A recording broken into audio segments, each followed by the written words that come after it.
fading from your stare.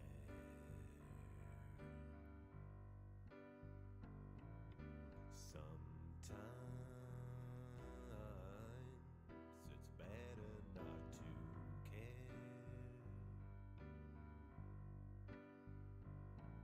And I can see your smile is withered. One more autumn leaf is drifting on the wind.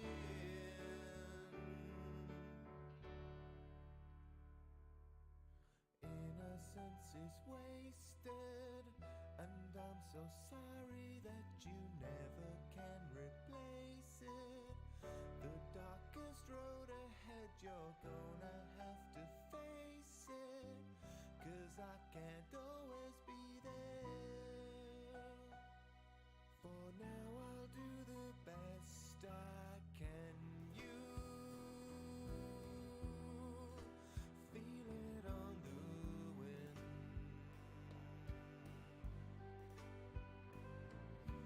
changes, weaken from within,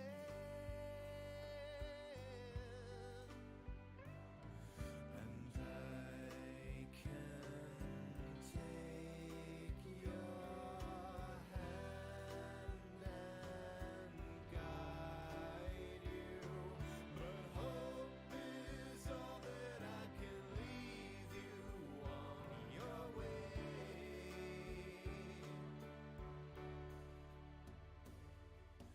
Innocence is wasted, and I'm so sorry that you never can replace it. The darkest road ahead, you're gonna have to face it, 'cause I can't always be there. For now I'll do the best I can.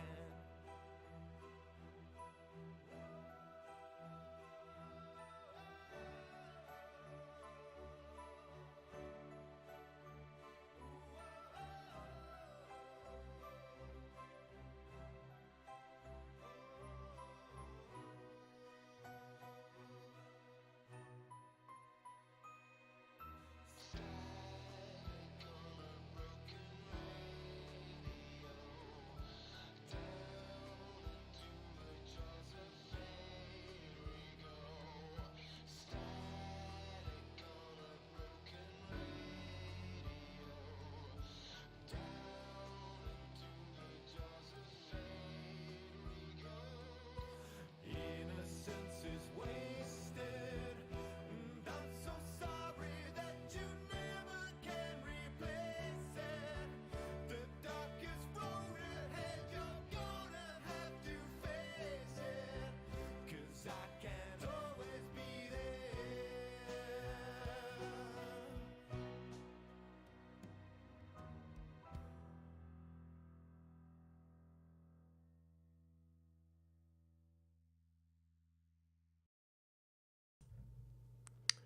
Good morning. Hit a nice little end of song there.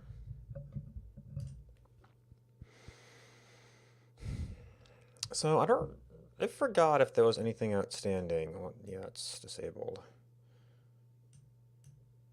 So that's working, that's working, that's working. That's not too surprisingly linear. We're calculating that direction. We're calculating that direction.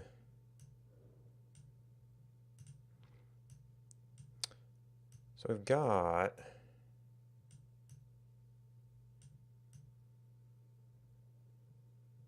some basic calculation working. I want to get into some new technologies at some point.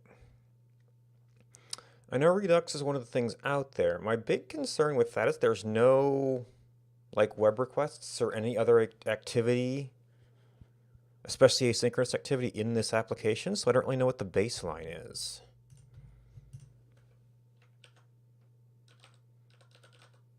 I mean, is there like a bitrate API?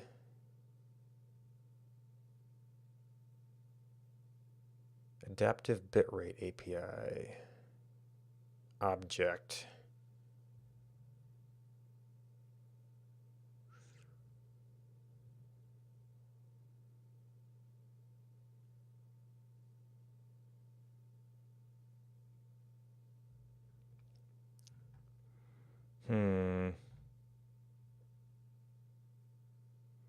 Streaming audio data. Can you get a Twitch stream bitrate?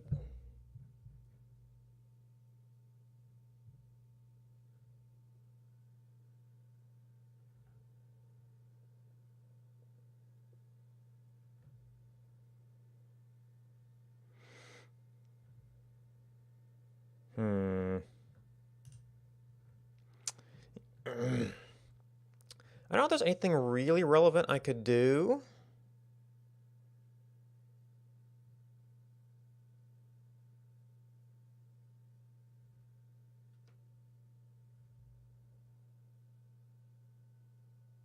There's the spreadsheet.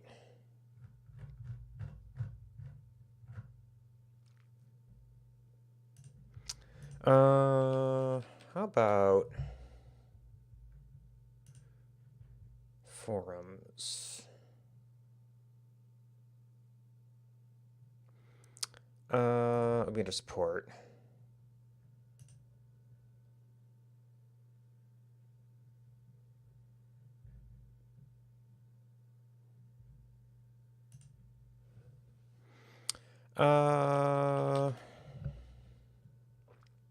Adaptive bitrate.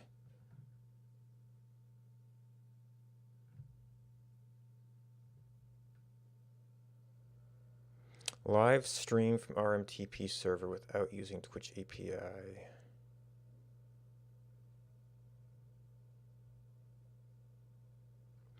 Using the HTTP live stream directly.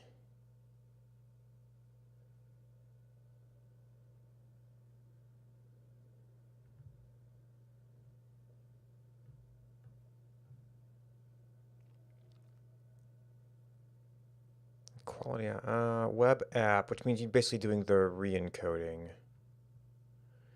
Stream video metrics.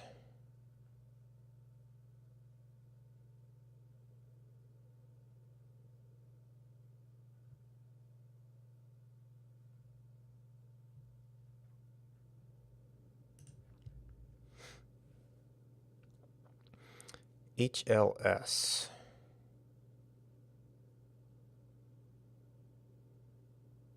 Flash. Yeah, this is relatively old.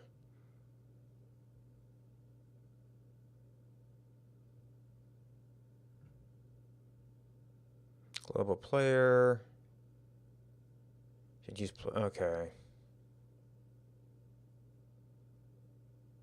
Not allowed to consume streams directly.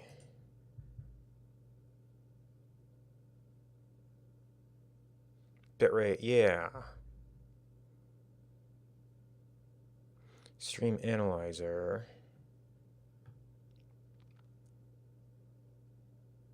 Oh.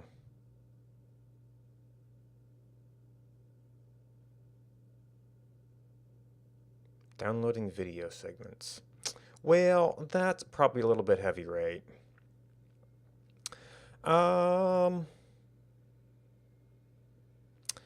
Well, it's not quite web requests. But since we're in regular JavaScript land, we couldn't. Nope.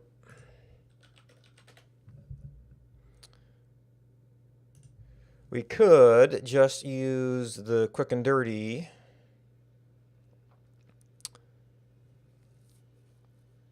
version of this.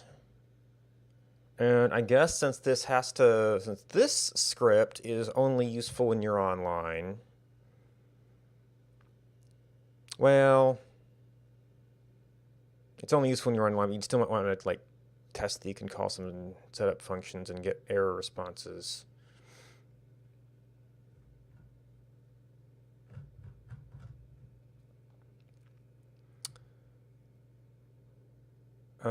And every browser that supports WebSockets.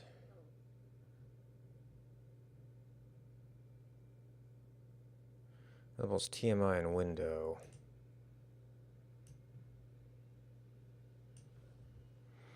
This is min.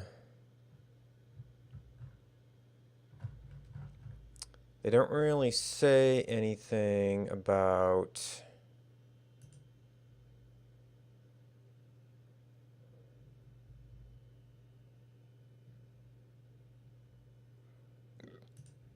getting the unminimized version, which hopefully we wouldn't need.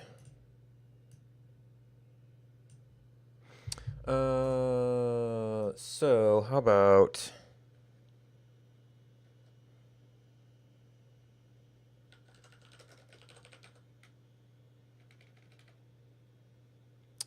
React practice, adding some with, we'll see how this works, because we could set this up so that it like joins a channel, and then you could like do a bitrate calculation essentially. We won't be able to reference the stuff of the current stream because I don't know any way to get that without doing some heavy video analysis stuff.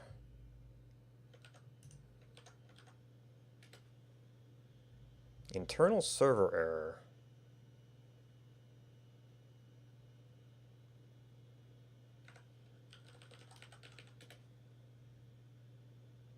Internal server error. Okay.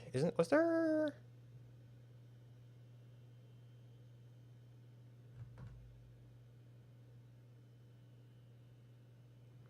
Maybe I have to say 1.4.2?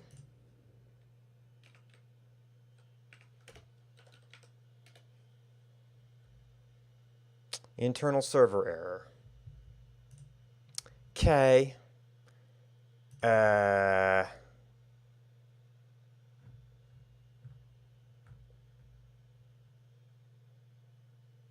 This says scripts TMI min.js.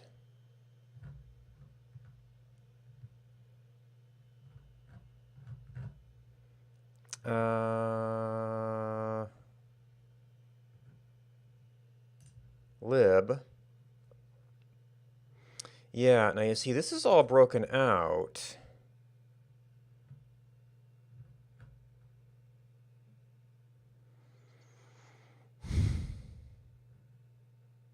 Pre-built releases. Aha.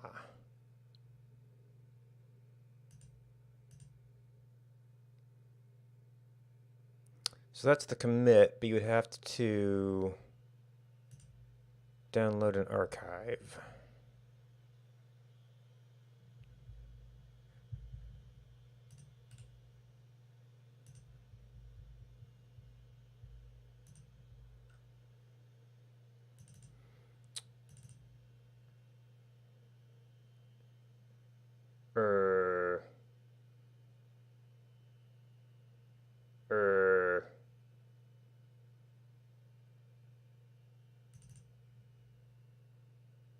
There's no TMI.js in here. It's require lib client. Wait. It instantiates client twice?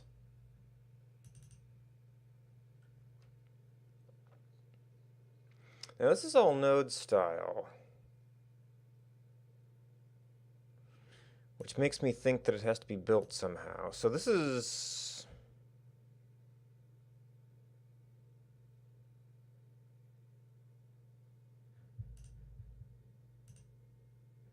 build yourself. npm clone start build. Not available at the moment on this page.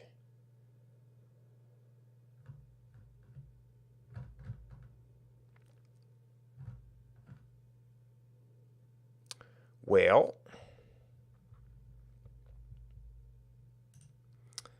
so this is a release.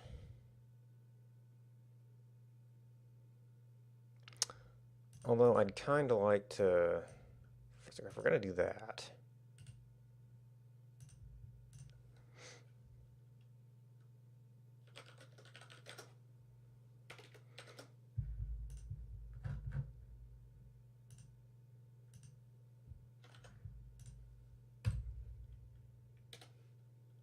Oh.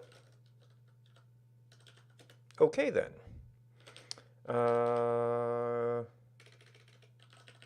Probably needs to just be a poll. And then to build,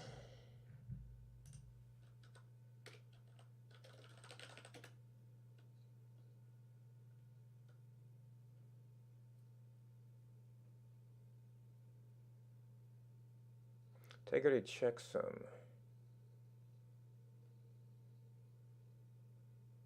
Request error during revalidation.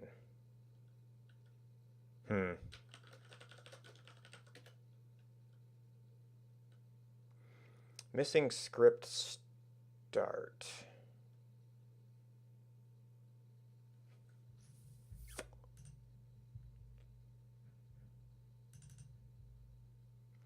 So that's in package.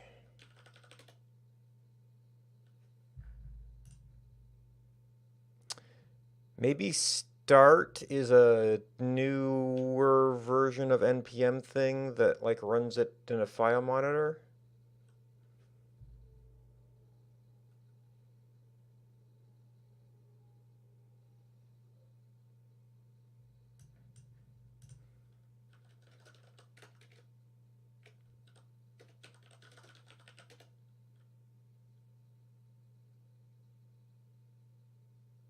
Into npm. Oh, just a typo.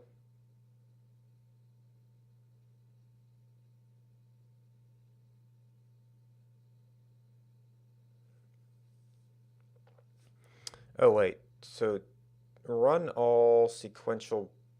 So I probably only needed like browserify.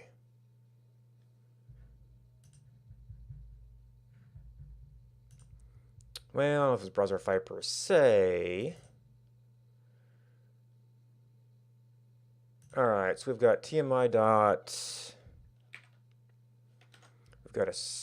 Well, actually, the map is probably for the min file, huh?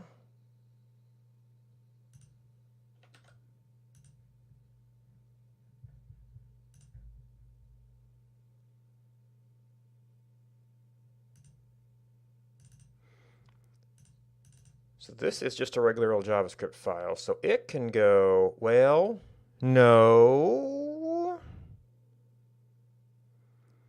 Because this is probably UMD, which means we could put it in source. And I didn't do that with React because of, well, because of the switching, really. Or rather, the development production switching. So like if I wanted to switch this out for a min, although I guess if I end up doing Webpack, I could reminimize it myself.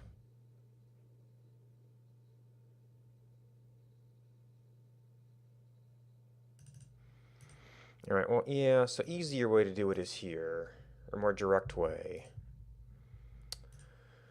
I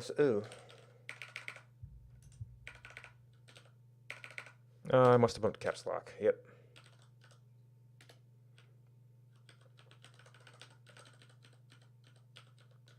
TMI.js, TMI.js.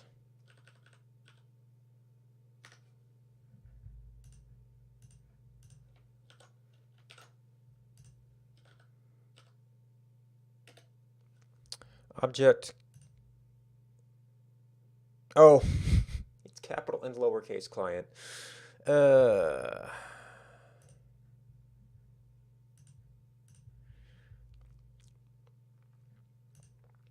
Okay, so which one do they recommend? Using client is fetch in browsers. Client.api.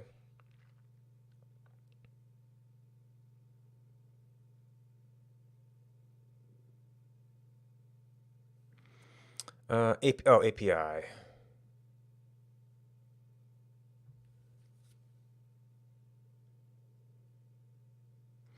AKA Kraken. Well, I mean, Kraken's being depreciated, so.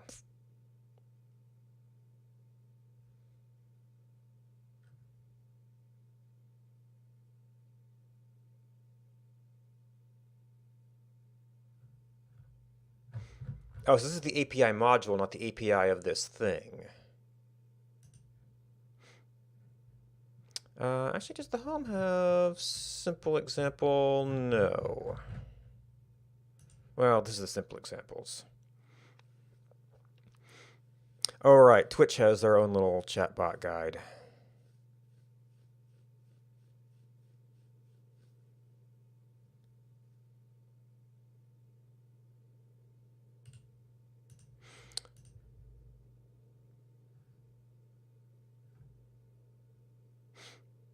Environment variable. Oh, because this is right. Because they're doing the thing on glitch,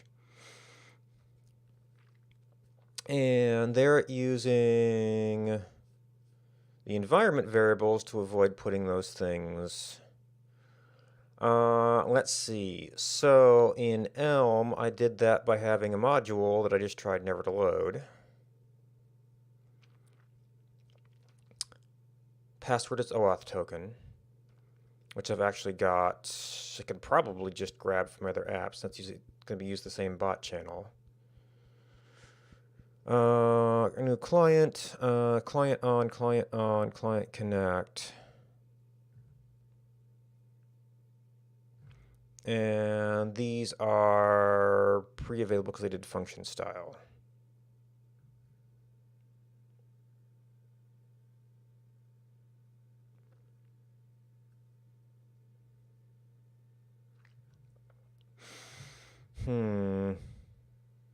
So I guess the question is, in basic React, how do you sort of integrate updating the React state?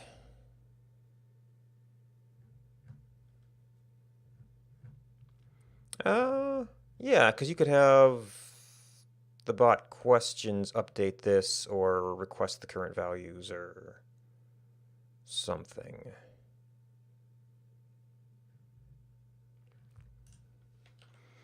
So how does React handle web work? Is there like a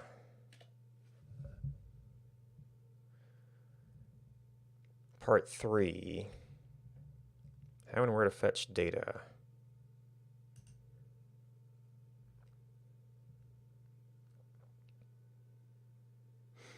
Okay. Props and state. So create element app with no properties. It initializes state.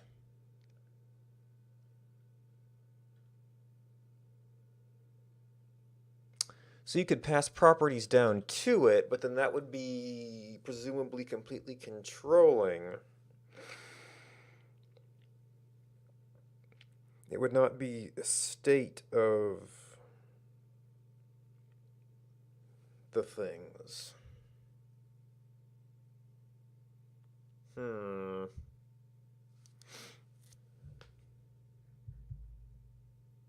Components props are state. Just components rendering props in state.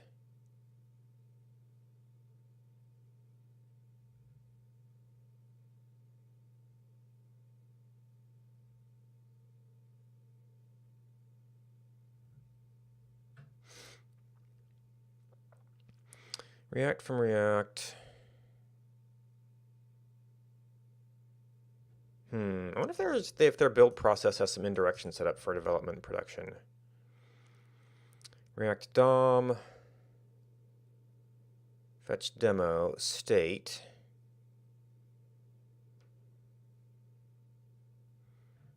Oh, so they just have state defined up here without a constructor. Oh, this is older style. Well, some of these are still around.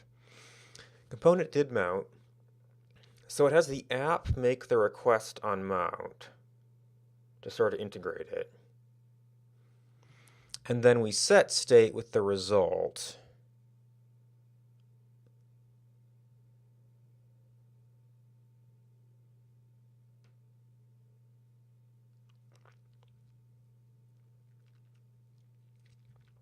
Right. So the other thing we could do is have a bot component that did all the API calls and then took a prop with a callback.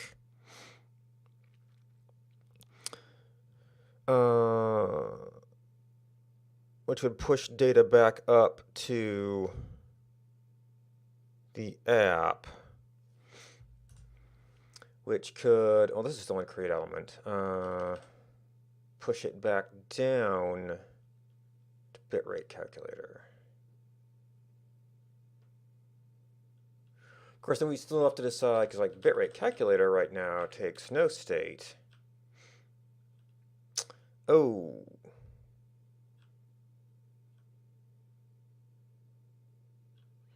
Also, I might need to do something on this to let it answer questions, so to speak.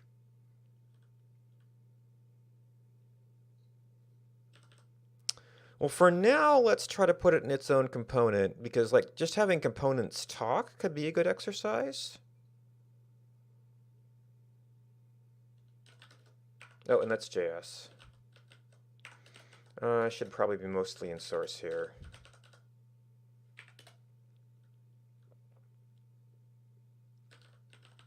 Well, app is a little bit unique. So we're going to want a couple of things.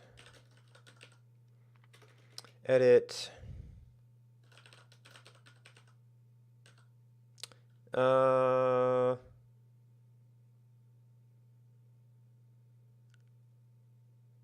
don't know if this is going to have a view. I mean, maybe we have a little chat log on it or something.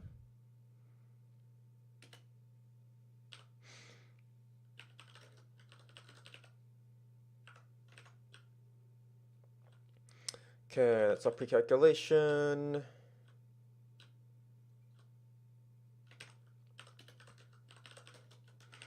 Export class, chatbot extends. We'll see how this works. I don't know if it's going to be a good idea or not.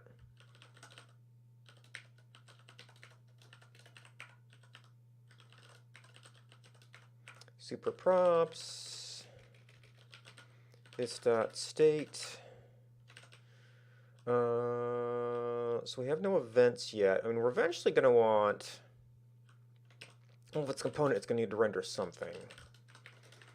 And maybe we'll do like it could be a UL, could be a text area.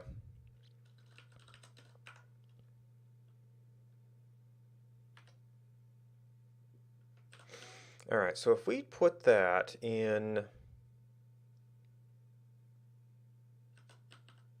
app,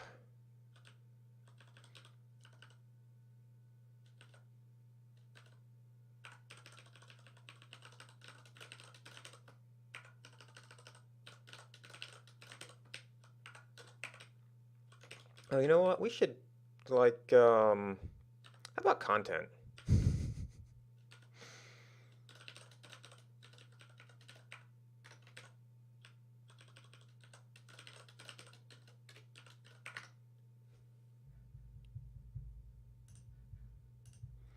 Okay, we had a parse error at some point, and the problem with this is it never does anything when it succeeds.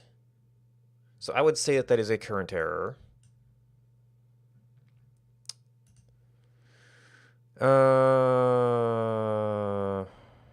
What is your complaint? Adjacent must be wrapped in an enclosing tag.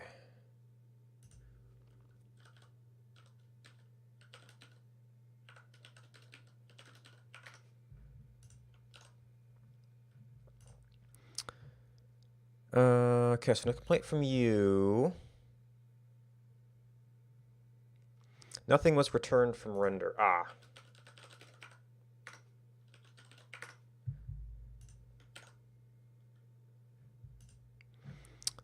Parse error, right. Multiple tags must be enclosed.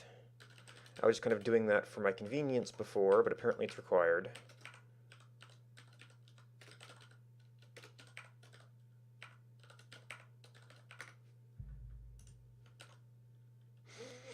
Okay, so it's got its little area. We've got it to exist in the page. For the time being, we've put TMI at top level. Chatbots. So identity channels.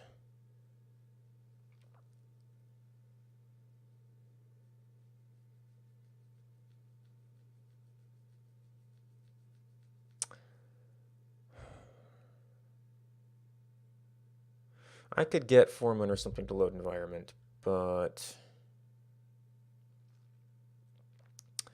could probably kind of copy. So we've got source. This will be a module, but it won't necessarily be a component. Edit.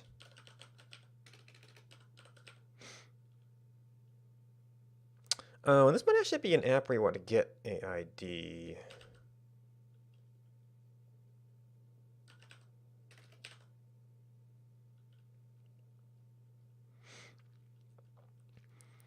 See, channel I'm not as worried about.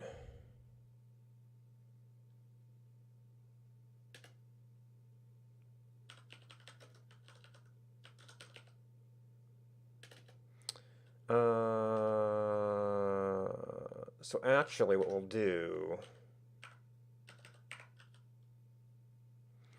is we'll take this, we'll edit twitchid.js.example.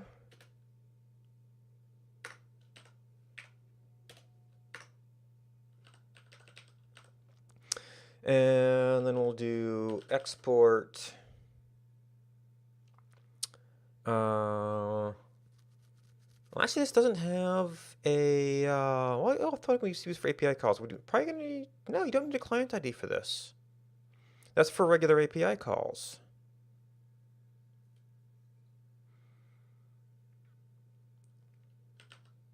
Okay, so this is our interim solution for OAuth token then.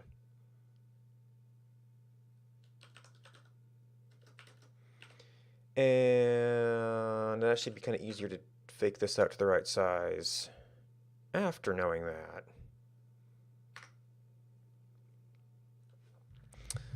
So this is where we go to another window.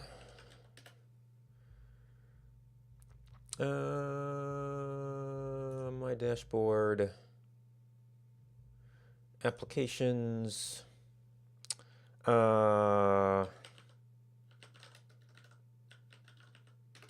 bitrate, calculator bot, local, OAuth redirect. Oh, I actually will need a server for this because you can't do file.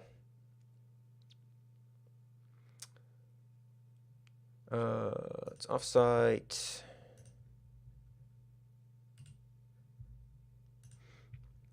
So I think that the Elm reactor probably serve for this. I mean, I guess it'll eventually be a Webpack server.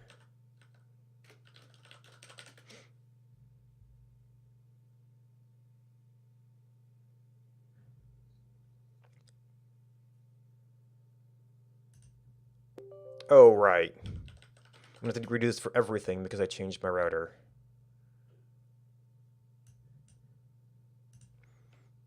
And that may or may not change again.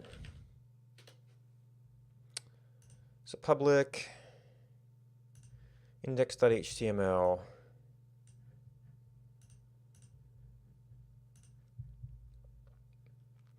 All right, so now we've got a OAuth redirect URL.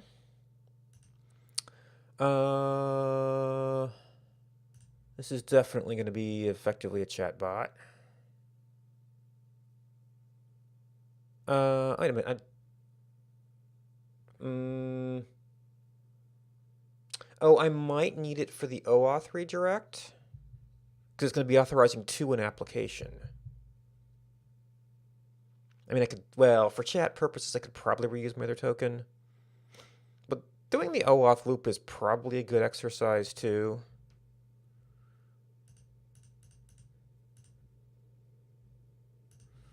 As far as app design.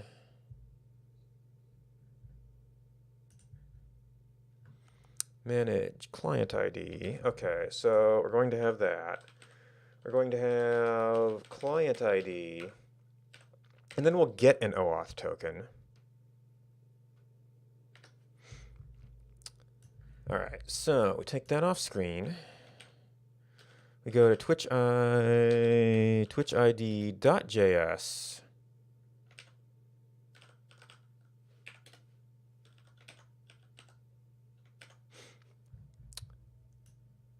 Get that. And this kind of ends up in the compiled HTML, so it's not a huge deal, but I still try to keep keys off of stream and keep a good hygiene with that.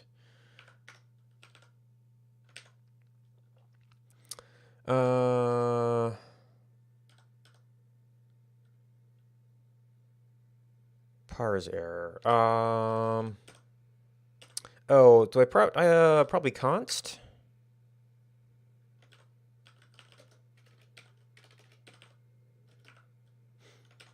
I'm going to take that, put it into the example file, and then v in quote, replace with x's so it's exactly the right size.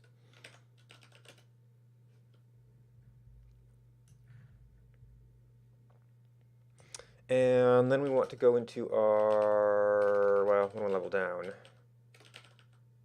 .getIgnore and do source twitchid.js. Do I have just straight up source control? This is for TMI, which I think we're done with.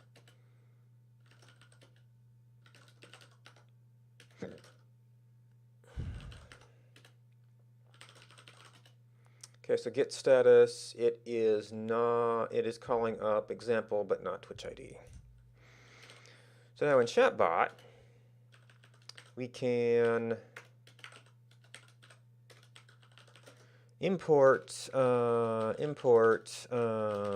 is the syntax for that? Import client ID from twitchid.js.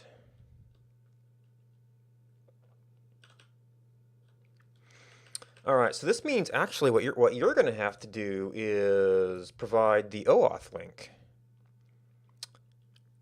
And then I might need some top-level hooks to retrieve the information, but actually you might be able to grab that. All right, so we've done this before. Hostable is probably a good one. OAuth, import, yeah, this had import, export. So authorize URL.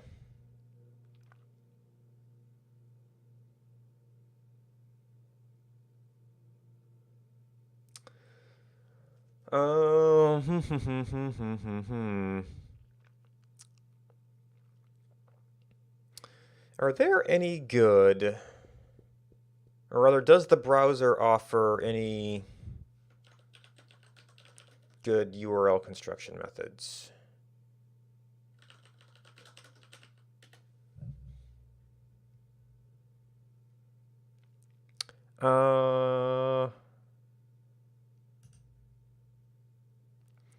There's jQuery, which we otherwise don't need. There's encode URI.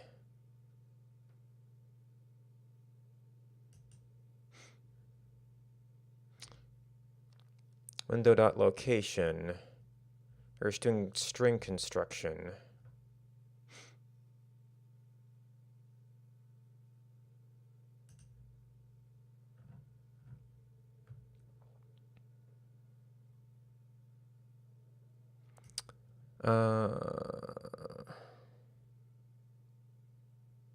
dot URL base plus value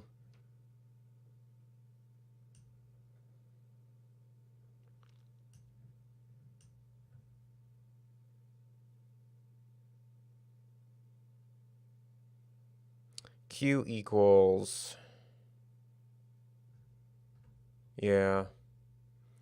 I'm not seeing any super good ways to do this.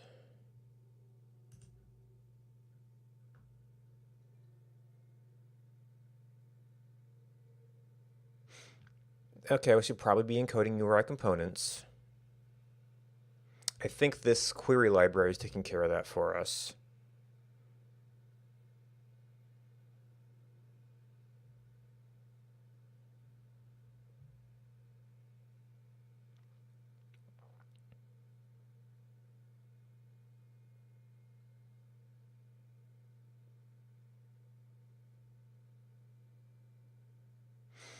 Oh, and this is going to be probably, yeah, we're going to need a different set of permissions as well.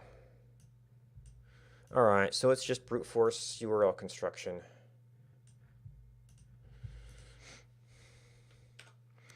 So you are going to want, so you are probably going to need to get,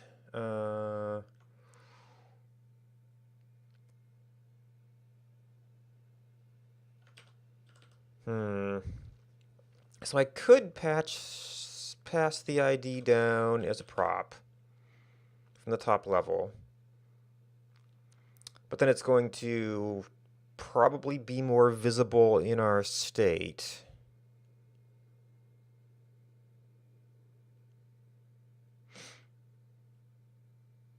Then again, it's going to be in the URL anyway.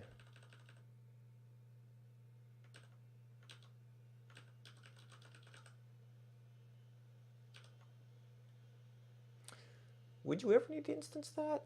I don't know that you would. So this would then essentially become, we'd have a method here that constructed that. Oh, and we need our, and actually you're going to have a redirect URL.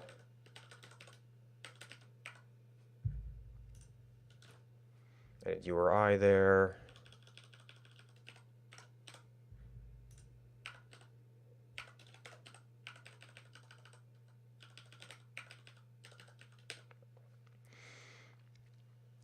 And it's still cracking. I wonder if they're going to update that.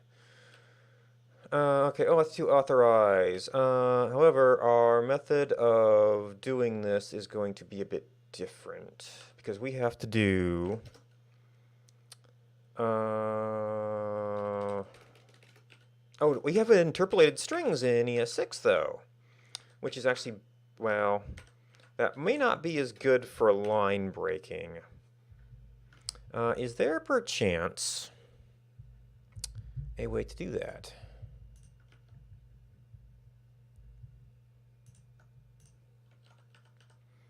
ES6 template strings.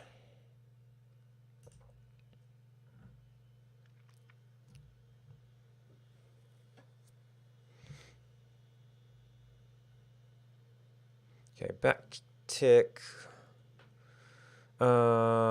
Any new line characters, insert it in the source.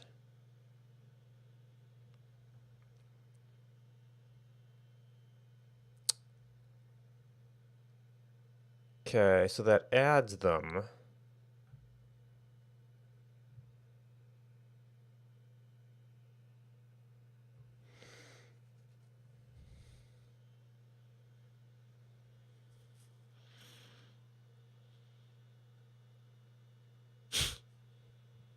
You could use an empty interpolation with put the new line there.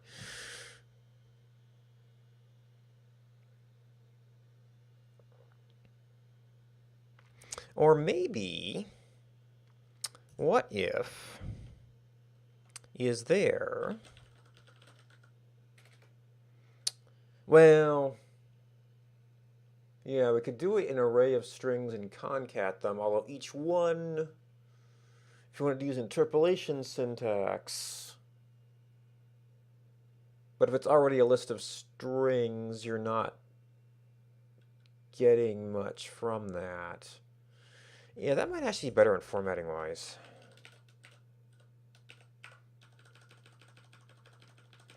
JavaScript. Actually, this would be an array method.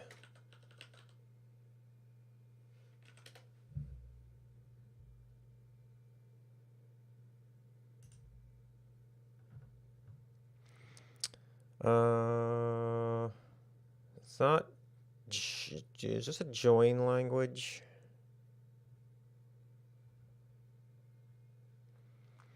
Concat concats arrays.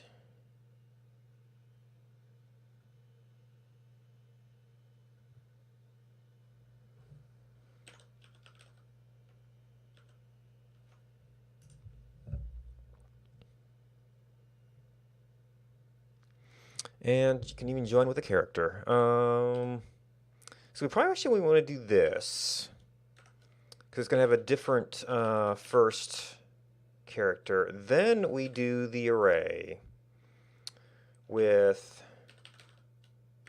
client ID.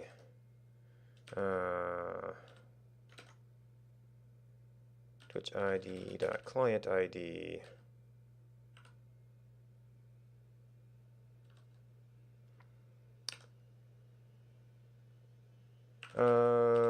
So this would be more like this, and standard formatting, redirect URI as redirect URI. What was it? Encode URI component that we ran across? Encode URI component.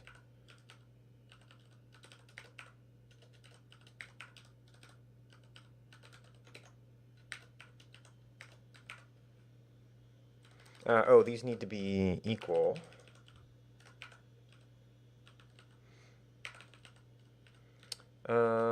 Response type is token.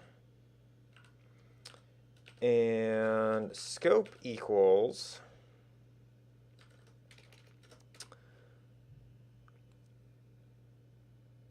well, it's going to need chat read to respond, and then probably chat write.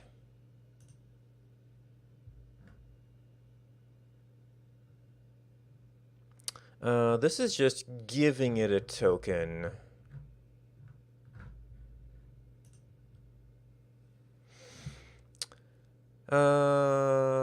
Guide?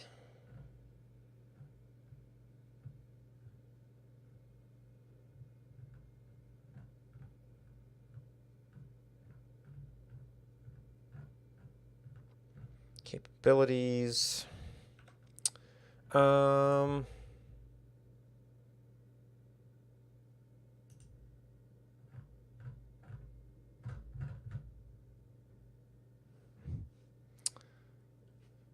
Or is this back in general authentication with a list of scopes?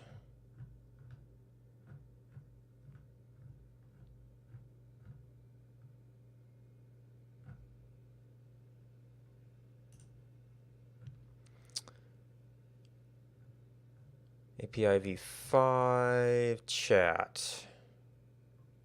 Perform moderation, view, send live stream chat and room messages.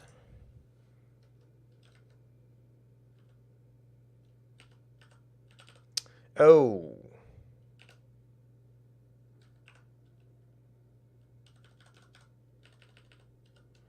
I can use the shorthand for that one. Space separated.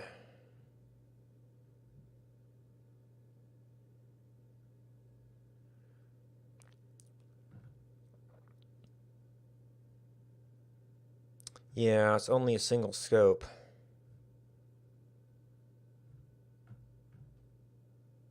Oh, okay, here we go. Yep. That is kind of the recommended way to do that. And then we want dot join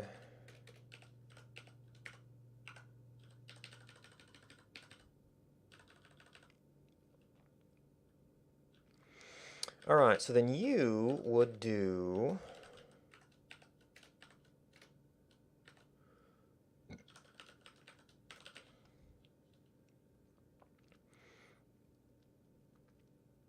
authorize URL of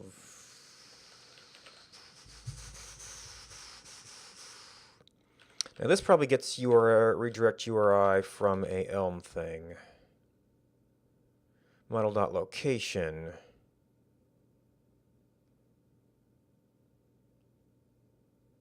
Which is a bit like window.location.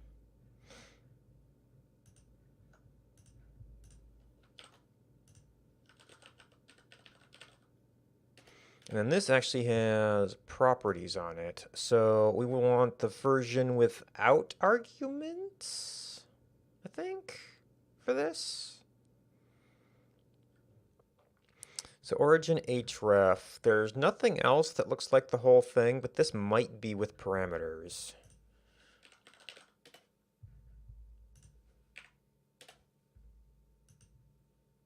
Yeah, so we actually have to put together origin and path name to get just what we want.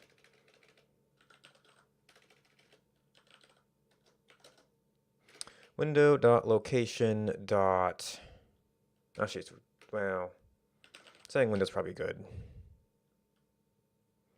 That is just implicitly available. Origin, yeah. Plus window dot location dot path name. Actually, just need to close that and then say log in, and we actually need to track logged in state and all that stuff. But authorize URL is not defined.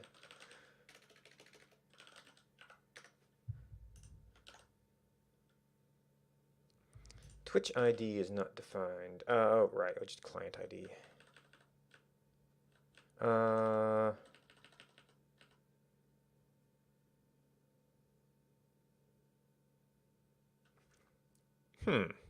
So that actually was a moduled thing before.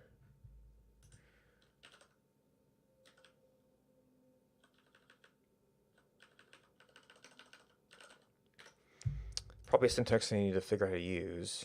Client ID. Okay, did I?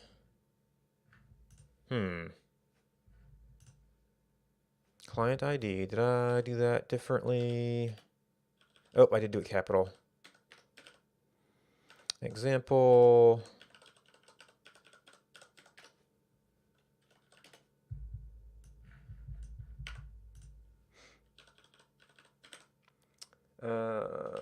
Chatbot.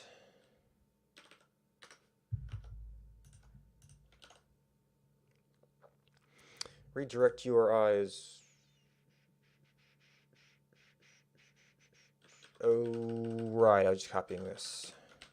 Oh, no, I did completion, and it was very ambiguous. All right, so we've got a login link. We can't, well, it'll redirect back. We'd have it in the URL where we could then work on pulling it out. And I don't think doing this screen is any problem. Missing client ID.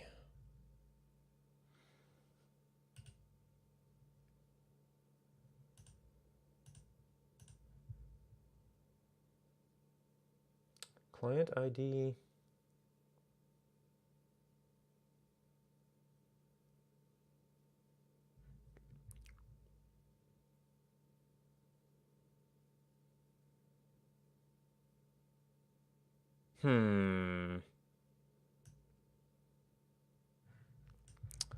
So where are you failing? Okay, there's the export.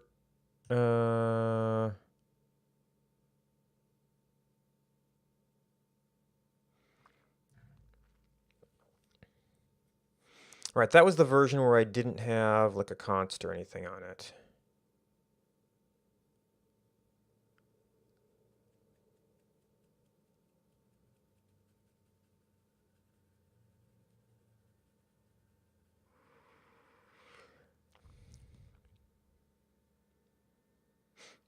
So why is that one coming up blank? All right, well.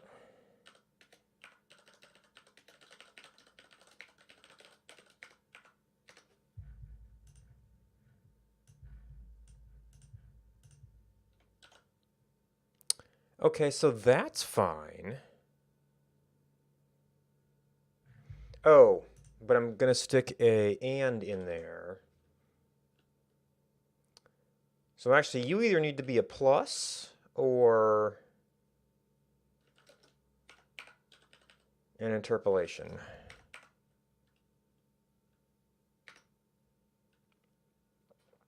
And then these are just the elements.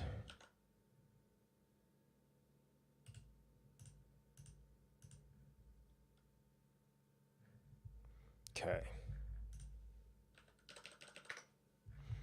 Now, I would actually prefer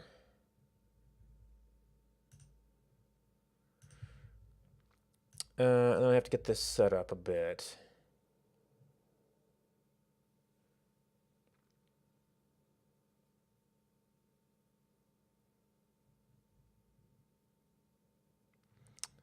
We have to go Twitch, login. In the middle, we're on the home page.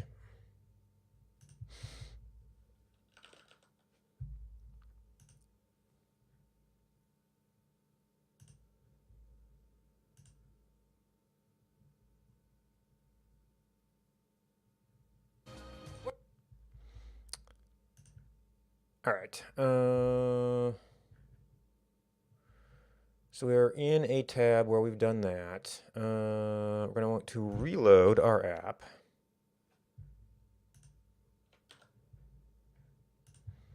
In the private window.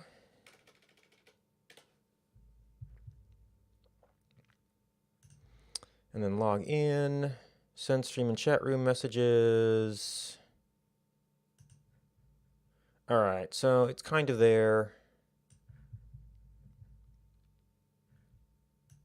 Could possibly still use this for a logged out view.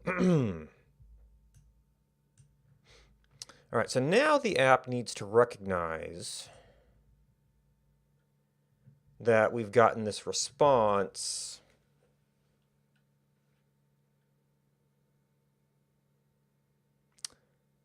Possibly, once again, more appropriate to do that at the top level, but it is available down here.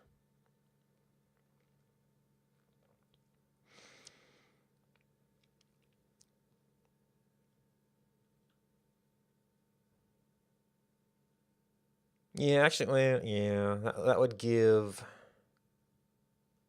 multiple methods of passing down the OAuth token to the component. So props.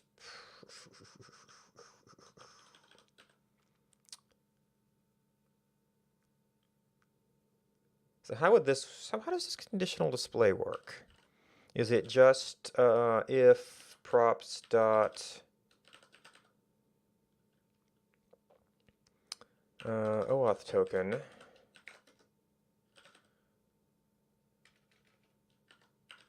then we do, well,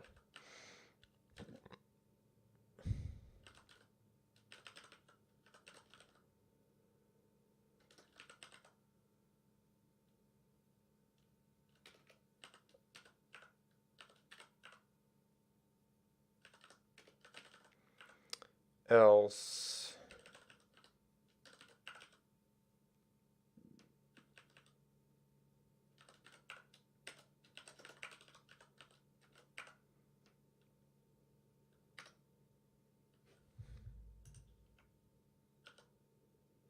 okay. And then app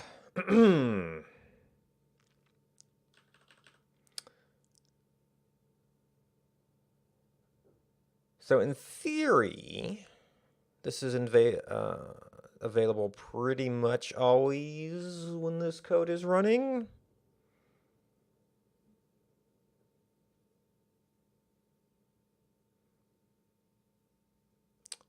but it's essentially going to be state, because props get passed down.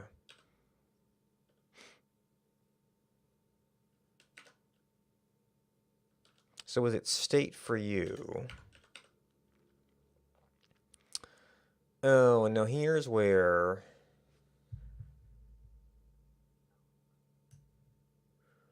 how do we go back here and we test on...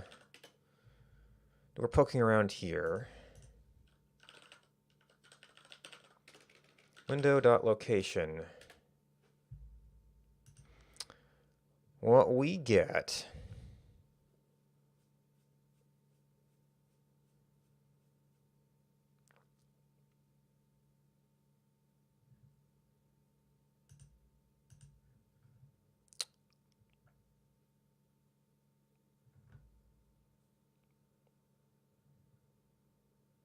is search, which is by default completely unformatted.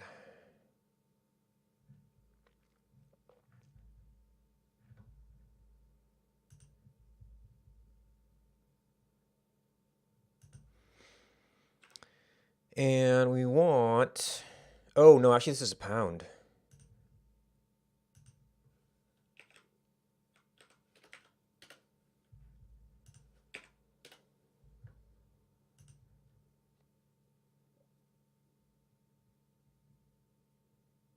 Which is under hash.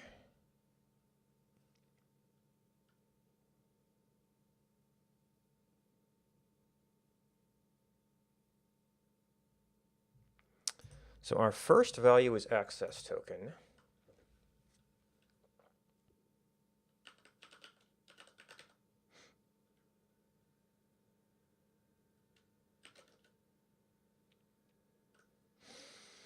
So it's window.location hash.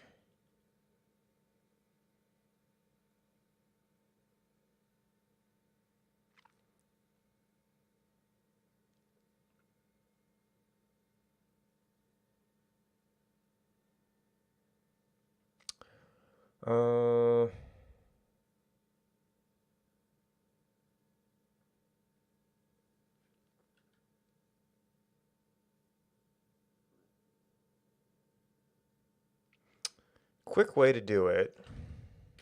Well, I don't know how easy it's going to be. Window.location.hash. Let's see. So match gets us a match set. Which we really have to get an intermediate value here.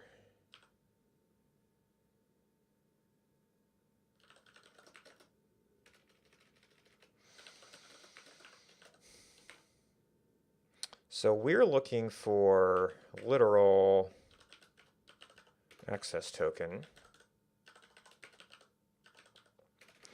without trying to be fancy about it. Access token equals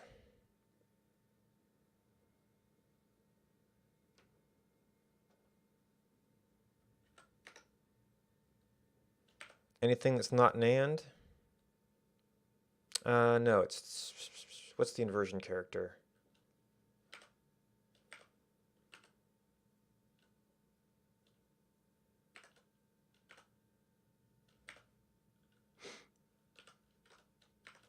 And that,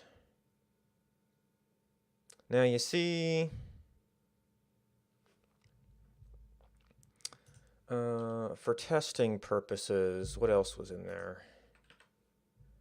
Token type. Well, it's not terminated by an and.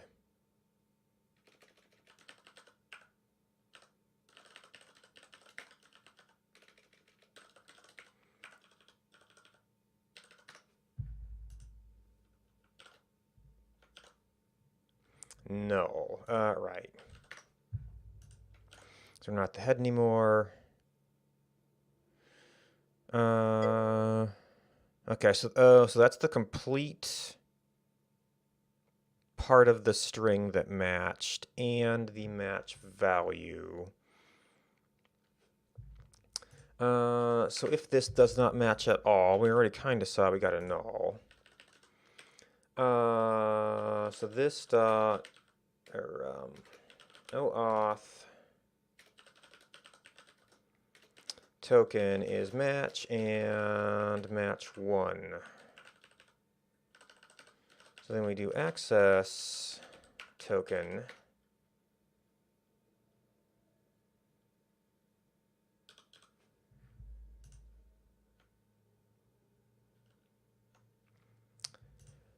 And then we pass that down to you.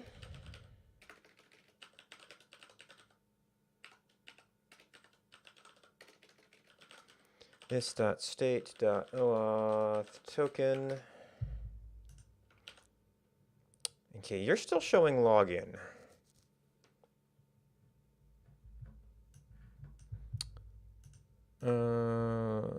Okay, so on app, state has an OAuth token. On chatbot, props has an OAuth token.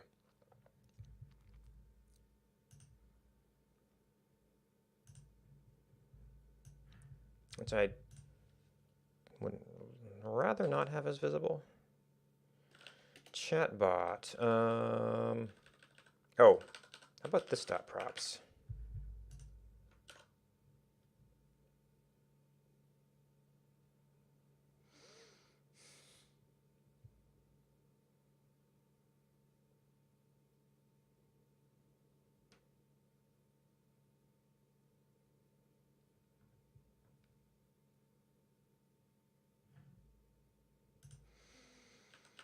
All right.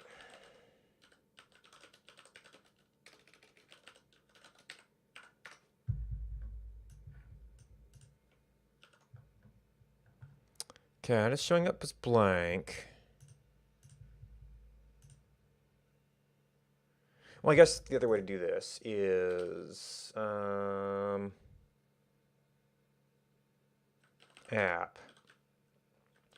Since we know we're getting a value here, just make this foo for now.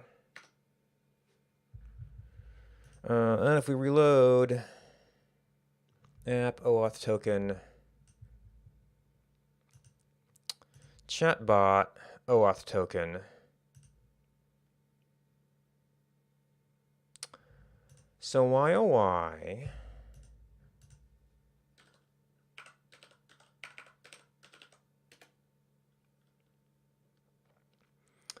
is my render. I guess you don't do conditional renders that way.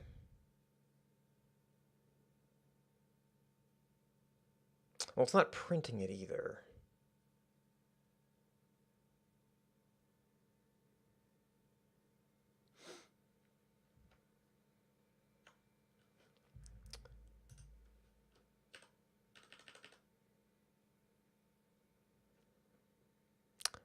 But we obviously got props.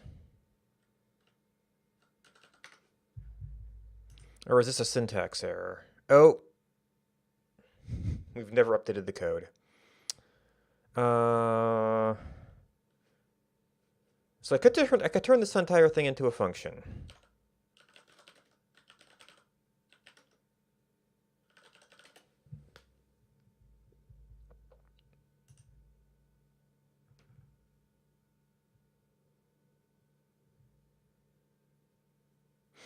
Function greeting.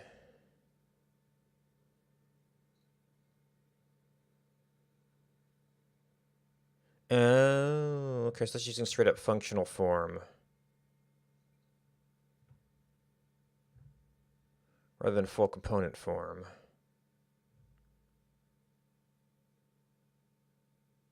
Or pre-assignment of little variables. In line with logical and. Okay, so for simple stuff, and then this inline. I mean, this is a pretty simple case.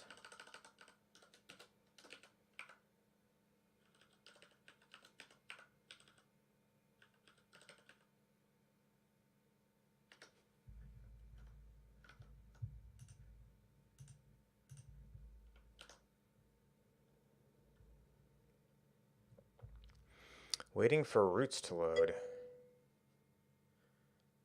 Hey, Rolled Pick. Oh, and a raid. Why, thank you. How's it going?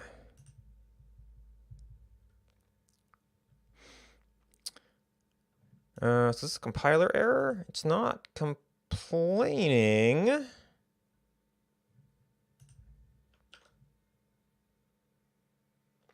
I am bumbling my way through. I'm just kind of curious how doing things that are not just straight up form controls in React works. So I'm seeing if I can plug in a little Twitch bot here, since it didn't really seem to have any good API things to do. I could have made a new. I guess I could have made a new app. Maybe we have. Yep. Objects are not valid as a React child. Oh, that was from my debugging earlier. Okay, so now that thinks we're logged in, so we go back up to app. Go ahead and do that. Now, to get the name, I'd actually have to go, then I would have to actually do an API request, which might be a thing to do. But that, I think, is enough. Oh, so the initial project was just some interdependent form controls. So, like, with the current connection, it's been measured to be about there. The advice I've gotten is to do about, well, they recommend 0.1 bit per pixel for streaming. So that's the question is, like, what, so like this is what I do my coding at, 10 frames that, and then for gaming I'll do 3480, which is kind of about what I can manage. And so this is just my, now there's lots of things that go into this. The motion in the game, you're doing your own tolerance for encoding artifacts. This is the very dumb, simple version of it, but it's still handy if you're having issues and, you know, someday you need to take your rate down a little bit and say, what can I do?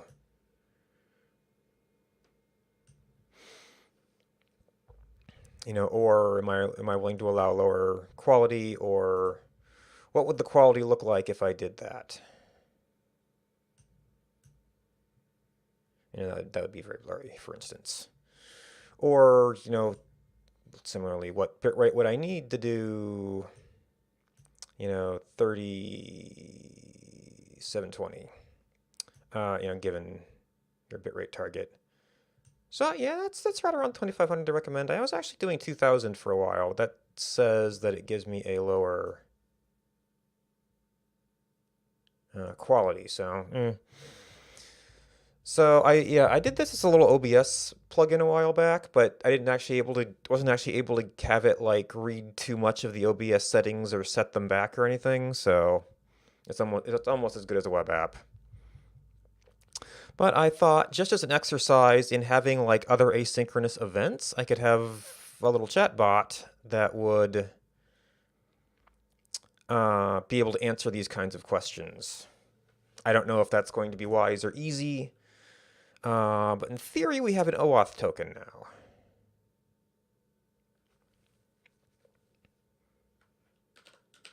So I'm seeing if this makes any sense at all as a React component, and it might not. So it's getting that through its props. So if it's props, now I don't know if that's going to make sense for like component did mount. I think I had some stuff up in my other window before I logged into the bot account.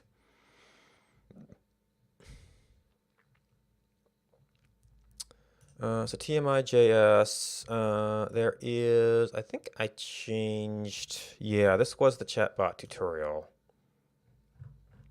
Guide. So here's a node bot where you're just passing the stuff in. So we've got a username, which to be proper about it, we'd have to actually go to the API and get.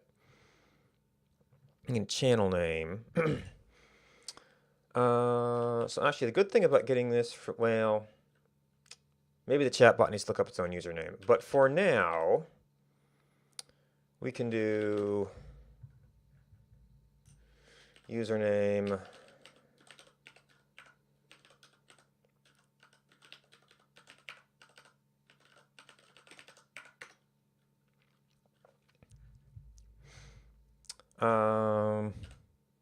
and I guess for the library channels, I don't see your need to do that right now, or how that would pass through a control. Maybe you could just pass through an array. So this just does this. We could say if we've got the props, just try to connect.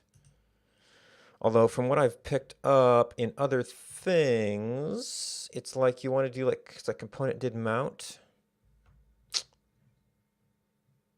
I don't have any other React pages up right now. Oop.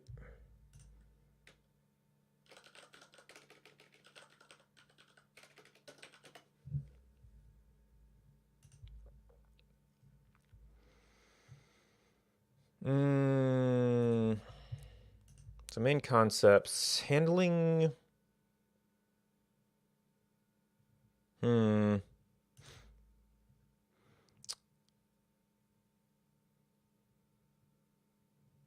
Good with other libraries.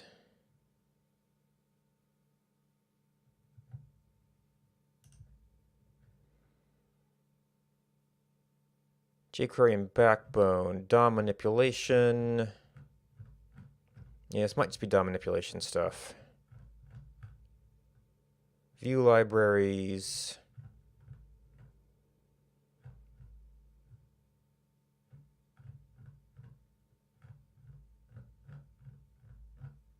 No, okay.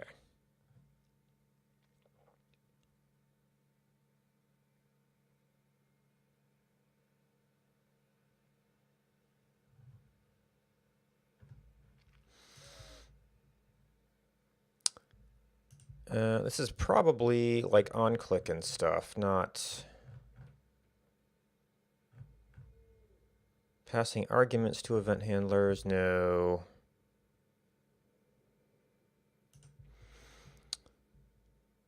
Thinking in React. Start with the mock.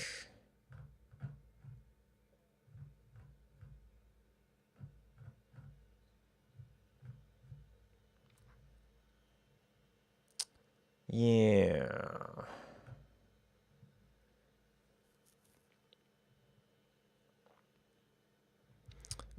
So API reference.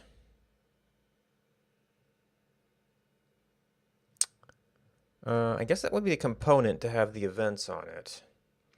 Mounting. In the forward order, an instance is being created, inserted into DOM. Constructor, get derived state from props. Renders, and then component did mount.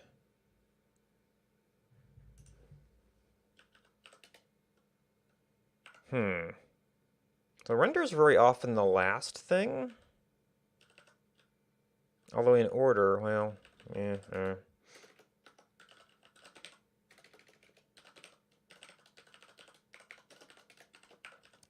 So then you would say, if we have this dot props dot username and this dot props dot OAuth token and this dot props dot channel,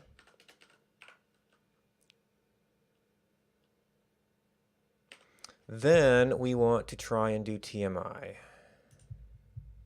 Actually, this is the tutorial. So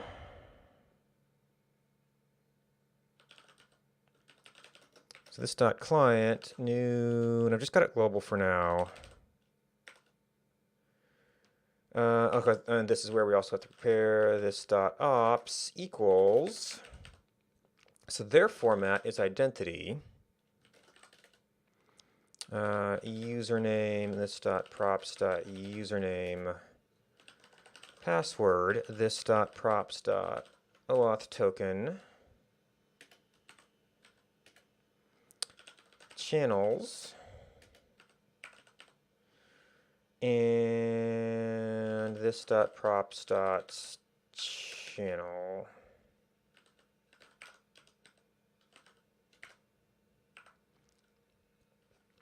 Create a client, and then we want to. Oh, those are probably some good starts. So probably you would have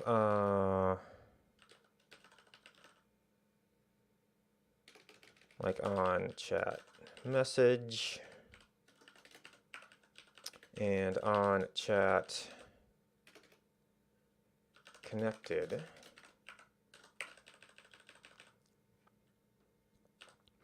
So then do client dot on message. Ooh.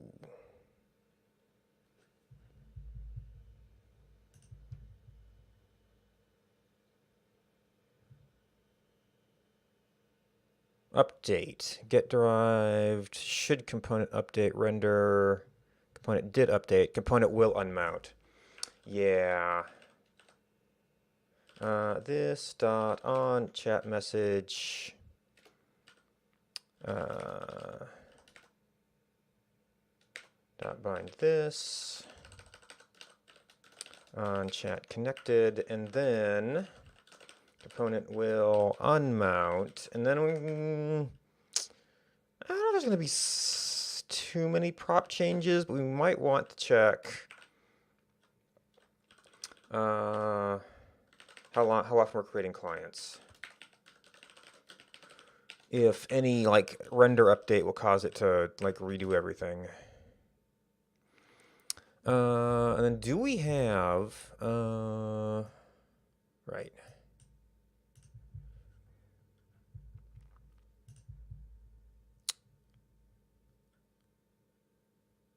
Commands.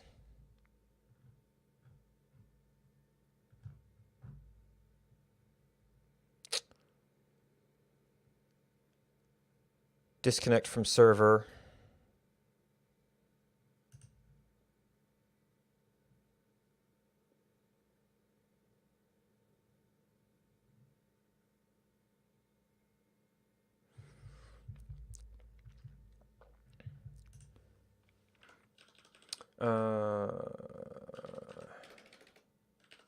Client dot disconnect dot then return server port. Well, I believe these are default bound. Although really we've already done this. So we should be able to say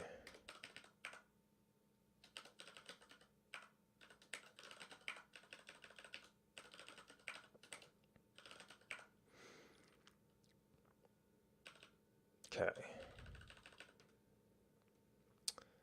And we consider our, well, there's probably a way to check if you're connected. So for now,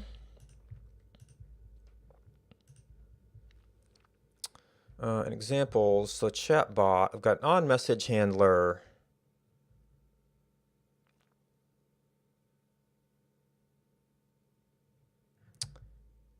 Which gets target, context, message, self. For now, it's just console.log and on chat connected adder port.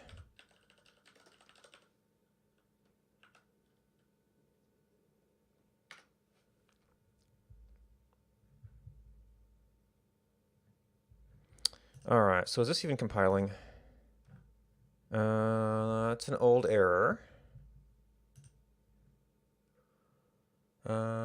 Yes.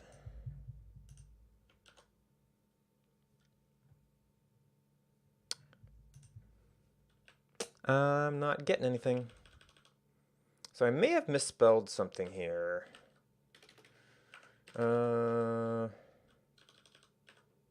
Yeah, we didn't get to creating client.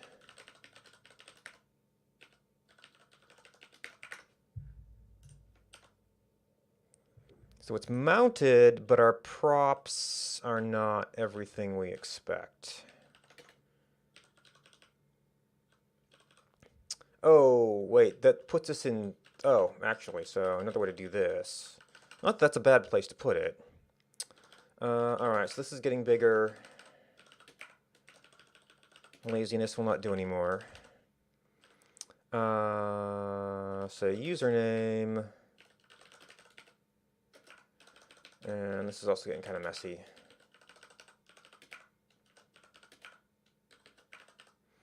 And channel.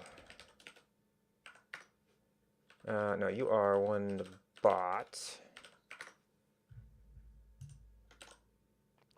Creating client.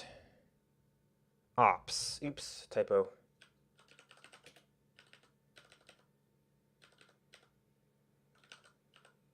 Ops.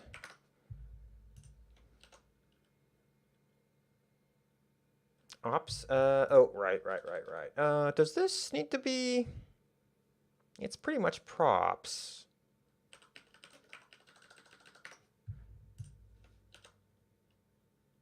Creating client. Now, what we didn't get was the on-connected message. So do we perhaps have, like, on-error events? And they just don't have anything.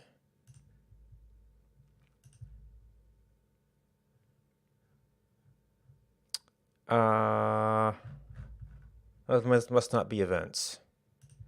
Functions. Get channels, get options, get username, is mod, ready state of socket.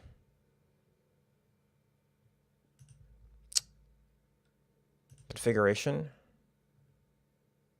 Options, connection, server port, reconnect. Channels, logger. Options. Show debug messages in console. Identify your app. Okay, so we could do that.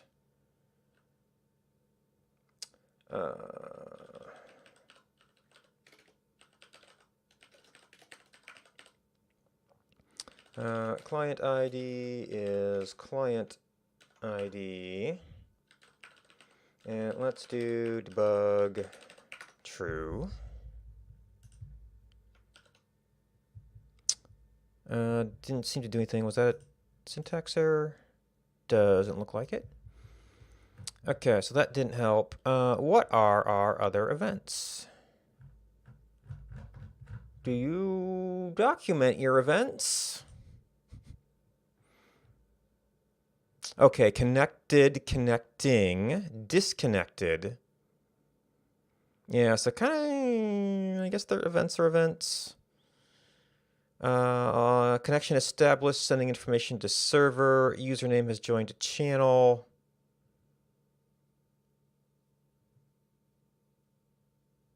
Raw message. Timed out.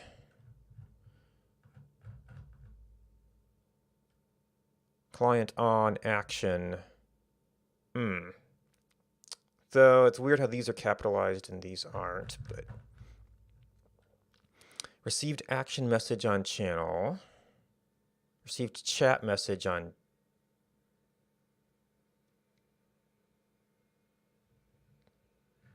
channel. Oh, okay. For one. Now, is that really supposed to be message? Received a message. A chat, action, or whisper. To get regular messages, action messages, and whispers all together.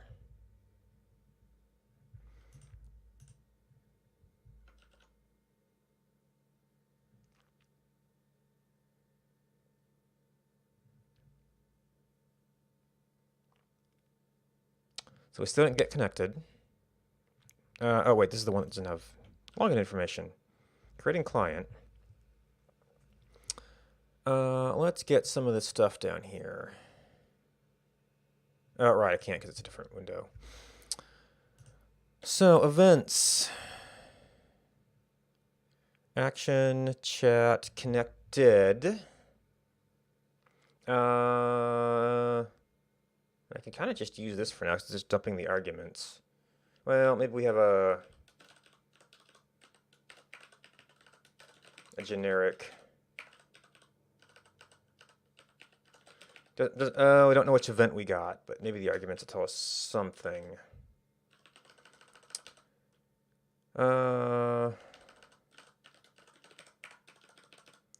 we've got connecting.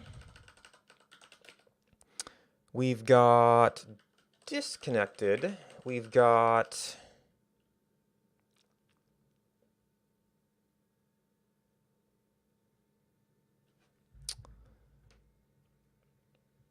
trying to reconnect.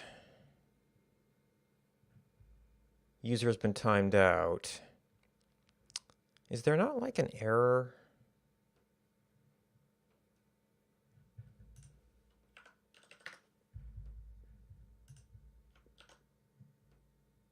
Creating client. Maybe we didn't succeed?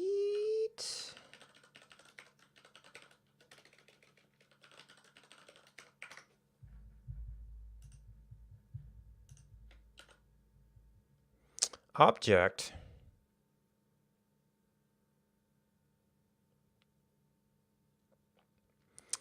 Oh, do we have to like call right, it only creates the client. I probably skipped the step that actually said connect. Hey there, Robbie, how's it going?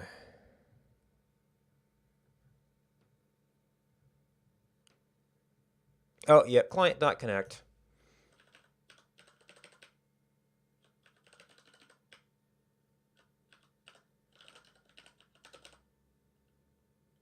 There are some game maker toolkits out there that gives you kind of a GUI for some basic stuff sort of within the limits they've set up. So you might be able to create like a top-down or a side view, or actually there's probably 3D ones now too. Set up some basic, like if you click on this, or they'll probably have like examples of like how to make it so an action shoots a bullet and then the bullet interaction does something. I used to use one called Game Maker. That was a long time ago. A search might be better for you at that point. Because I have gone heavily into the coding side, so I don't pay as much attention to those things anymore.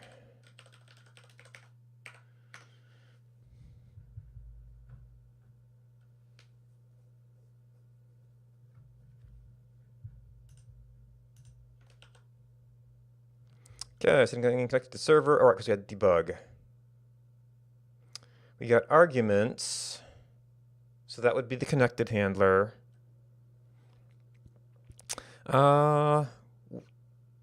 There is in computer programming in general, there at last I checked, which I haven't been as active in the community lately.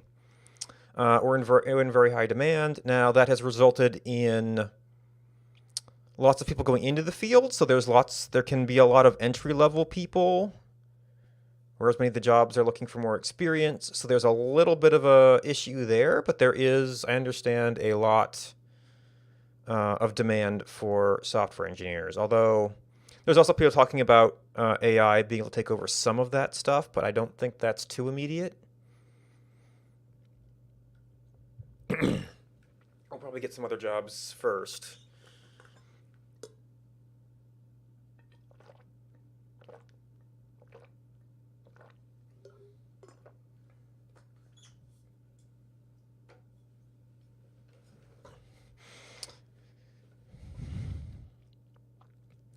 Oh, hey, we actually got a chat message too. Okay, so I think we're done with debug now. This, we could do something more like the example message. And this is a place where the console log has its own interpretation. I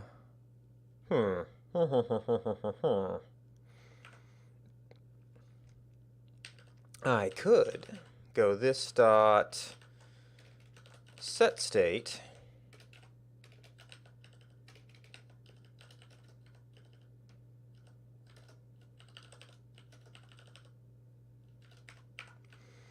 and then set some dummy data here.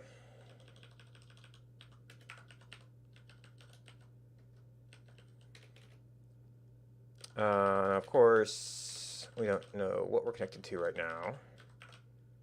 Just those are valid values. So then we can say logged in. Well,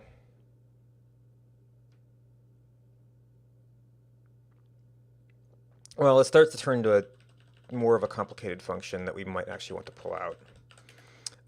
So this would be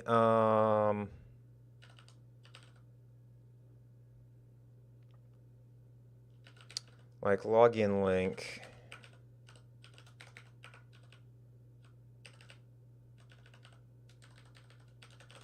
Return. And the and we still need the conditional for this. We would have the connected status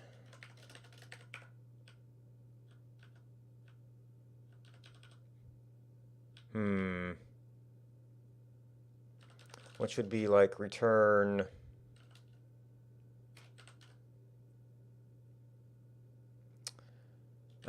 this dot state dot adder, this dot state dot port, to be very, very simple about it. And like I said, it's sort of default status, which would just be the logged in. And then we have like status text, which does, we say if this dot OAuth token, if this dot props disconnect,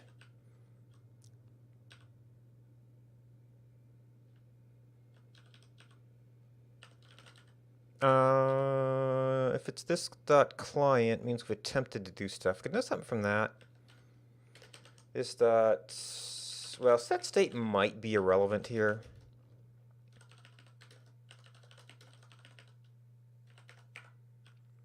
Since we're unmounting. If this dot state dot adder, then we return connected status. Else, if OAuth token, then we return default status, and else that we return oh, these are all this. This dot login link. All right, are you complaining about, oh, we have to actually call this, huh? This dot status text.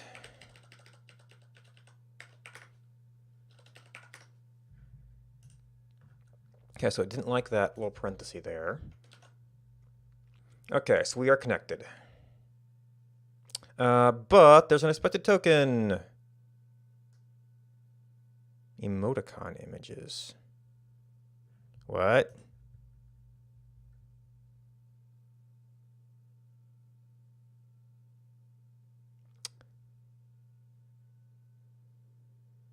So this has to be something that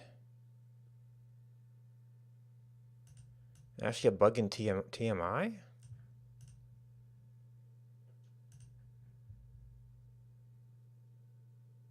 Hmm.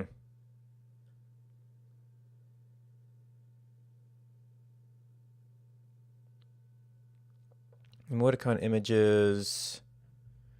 Not a valid JavaScript mine type. Yeah, so they did something weird there that made it look like it was a script. Maybe they're using the script call to do their load. But maybe TMI has like a way to display chat if they're fetching emotes for you.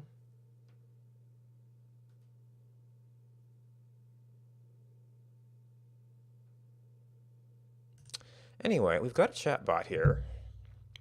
Array chatbot sample, and actually, I've probably been going way too long on this. Git add source chatbot. Git add source Twitch ID example.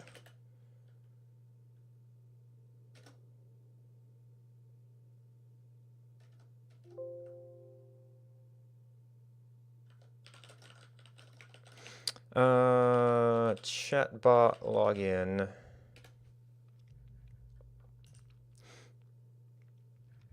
All right, so the example we have says on message, right now we're just printing it out.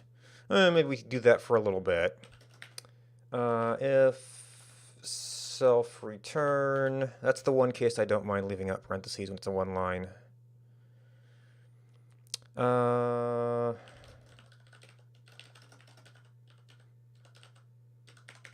Message.trim. And then, well, we probably might only have one command.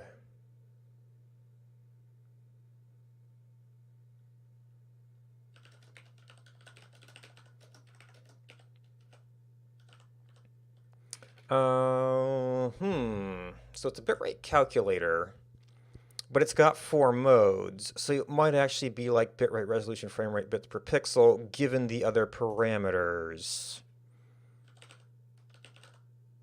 But let's just start with just something that can like return the current value.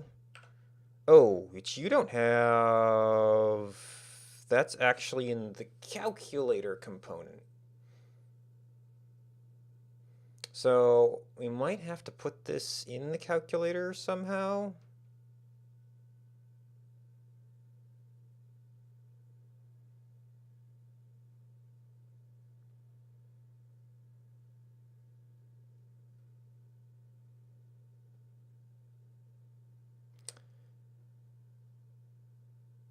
Or it has to somehow signal that it wants that information.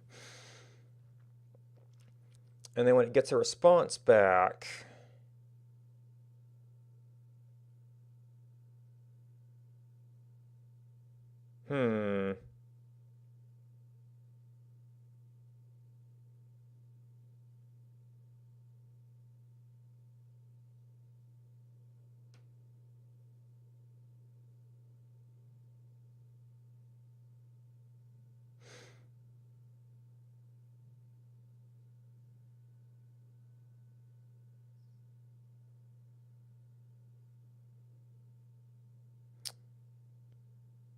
So I thought it made sense to push this then into like a bot component. That may have been wrong. Because right now they're both these two parallel children that don't have a good way to talk. Now the usual React solution to that is push state up and then communicate via events. Right now the bitrate calculator is owning all of the state and then kind of presenting that to a couple of individual components with event handlers to push the state back up. To get the chat bot where it can get to that, maybe chatbot becomes a child of bitrate calculator. So it can push down the current state and possibly even reuse the current events. Like if somebody says, you know, bitrate, whatever, it would change this control.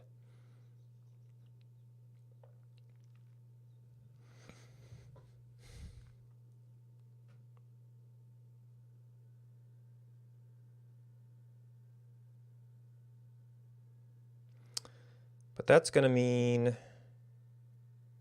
right, so it'd still be a chatbot component, but I would have to push all of the chat parameters through bitrate calculator to pass them to chatbot.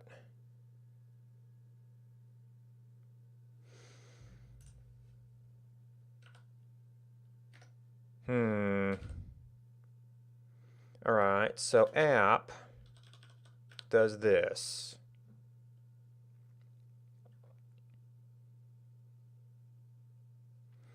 So all of these parameters would have to go to bitrate calculator. Seems a little weird.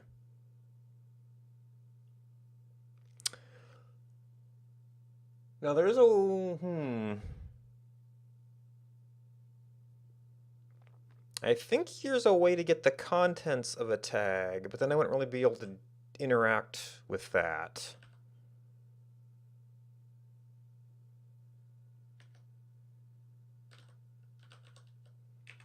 So bitrate calculator would have to, well, those are just props. So we can grab them off props at any time. And then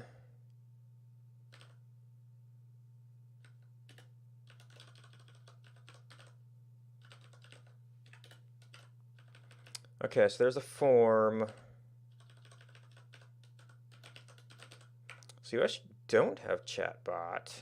This is state. This would be a props now. Import chatbot, and then actually app doesn't need that. Any compiler complaints? No. You're not printing your subtext though. Right, this is the wrong window. Okay, so you connected. Now, we could bitrate calculator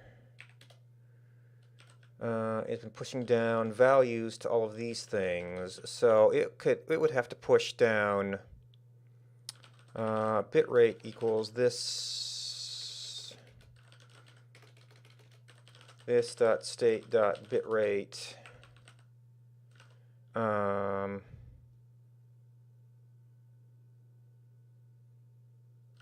resolution was this dot state dot resolution frame rate equals this dot state dot frame rate, and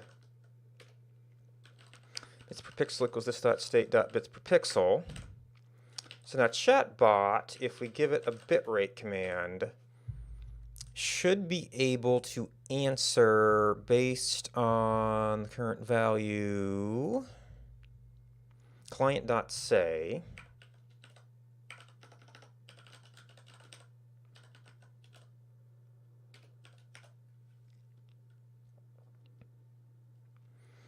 To target.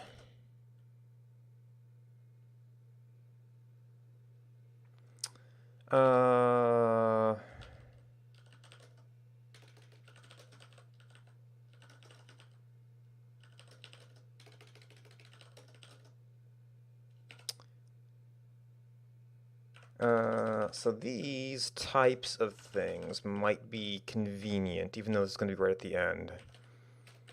To do this dot props dot bitrate, and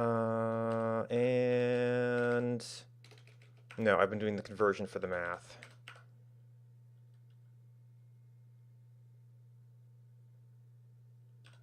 And we've got else.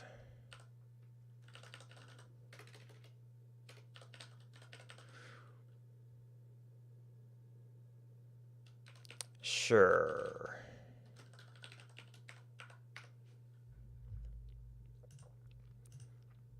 No compiler complaints. All right, and then if we say hi, it's going to be an unknown command. If we say bitrate,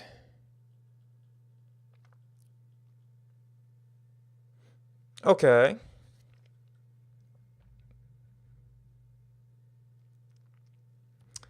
And so here, and let's see, bitrate calculator, we've already got changed blah, blah, blah.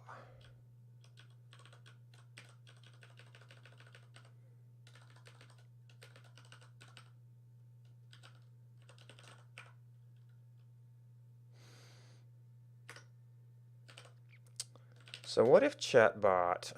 Now this is command. So now we have to get into matching. Now we have to get into matching.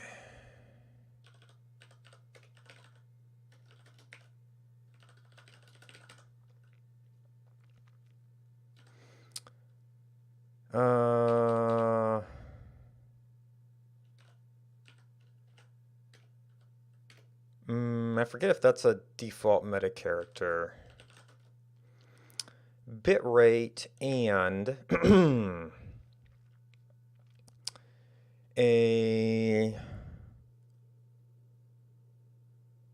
is it D for digit?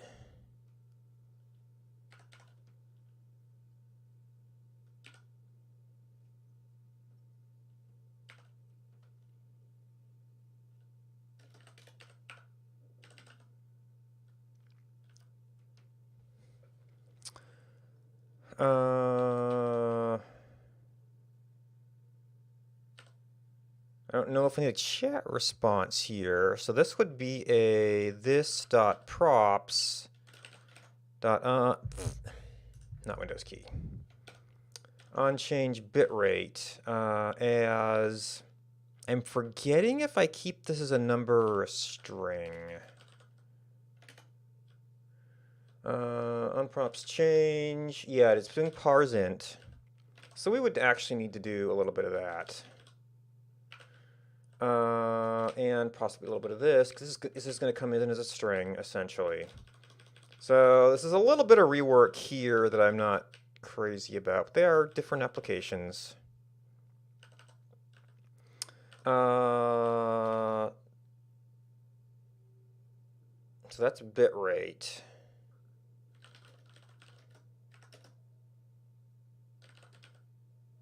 Oh, I actually have to do this. Can I do this?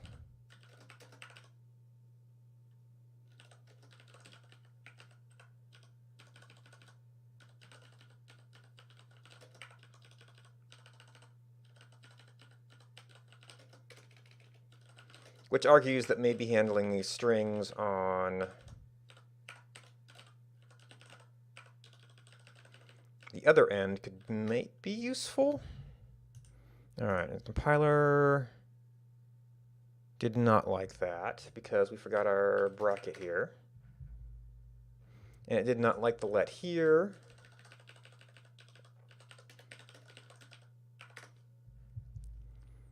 And it did not like our regular expression syntax.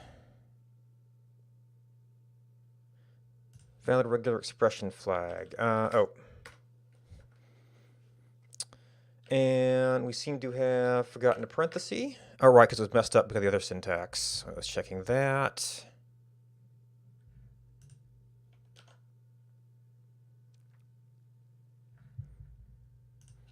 So now, bitrate. Oh. Okay.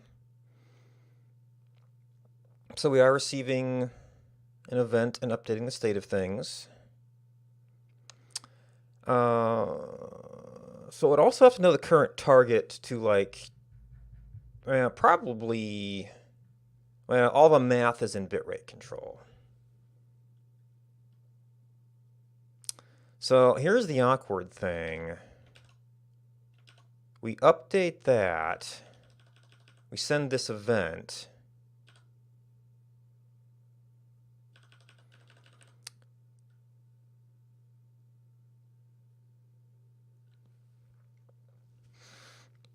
I don't want to chat on every setting change because that would get really spammy.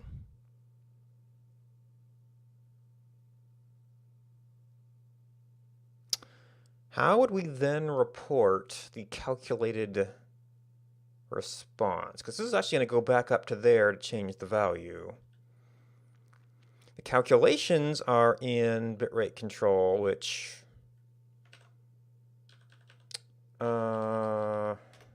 is then going to update some property on itself.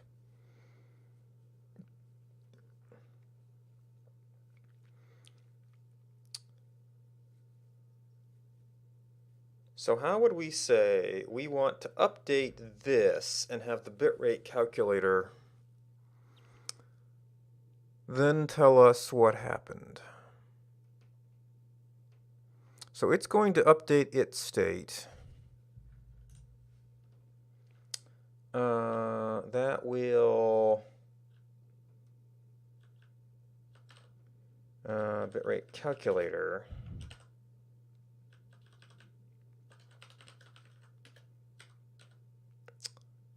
And then every time we do this, it's the optimized value. So when it assigns that, it's also going to optimize for something else. I guess we report all parameters. And since this ends up being one assign call,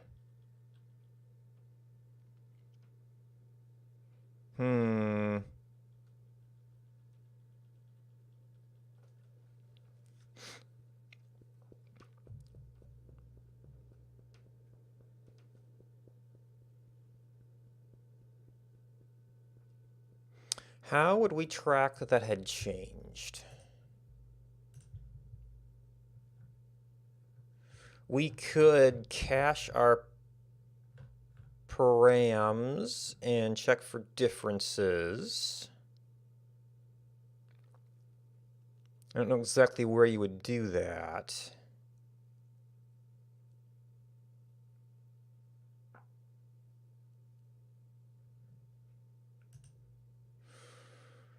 But the DOM, any information about the DOM itself.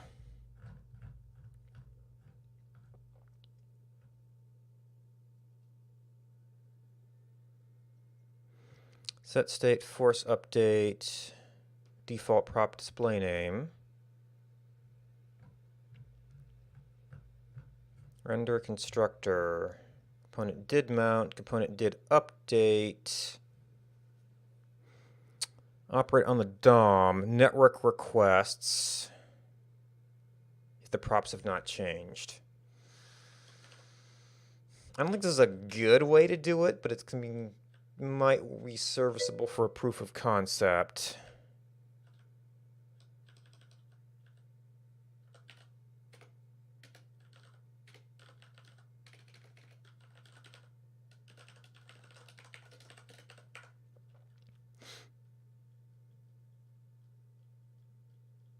You compare the current props to previous props. So where do you capture? Well, this is going to be a new set of props, prev props. Oh, because it gets prev props. Okay. That makes that easy. Unfortunately, we've got 4 different things in here.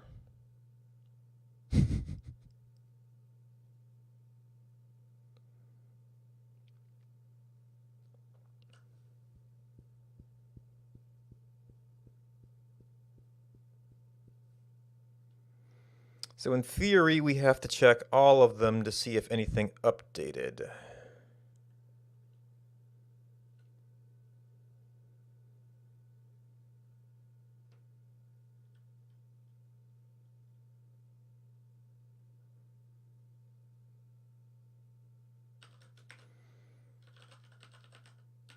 This.props.bitrate not equal to prevprops.bitrate, or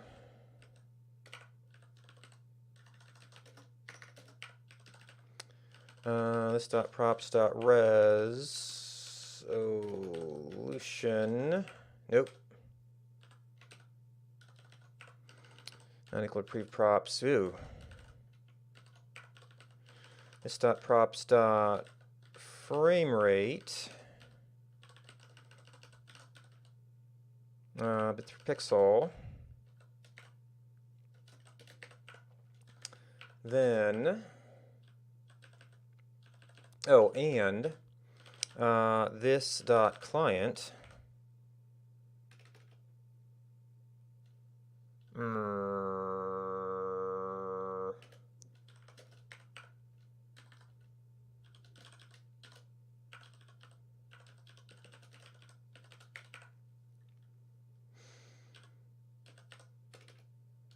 this.client.say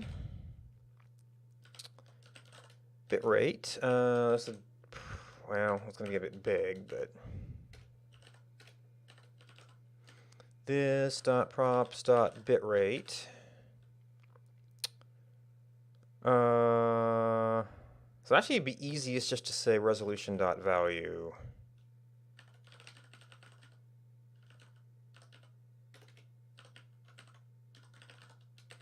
Which is our string for the key.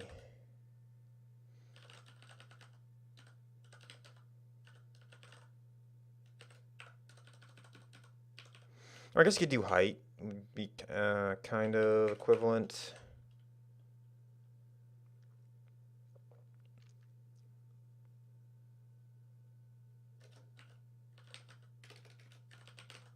This.props.bits per pixel. Oh, actually I was saying bitrate. Or maybe it'd make more sense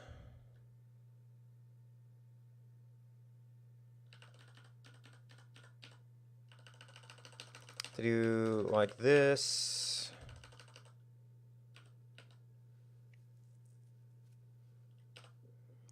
At this.props.bitrate, kilobits per second.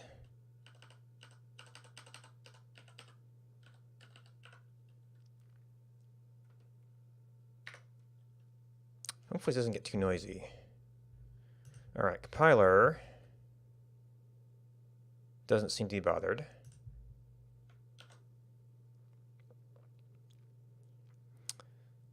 Now, this is where, oop, unexpected token. Message is undefined.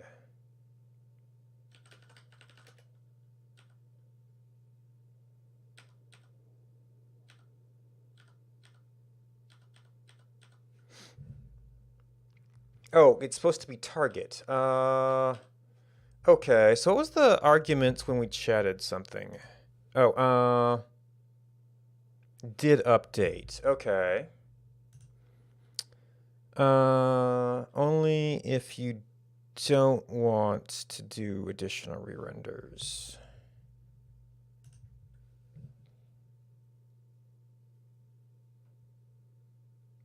Oh, wait, prev props, prev state. Oh. Snapshot. Oh, that was a... Oh, you may. It must be wrapped in a condition.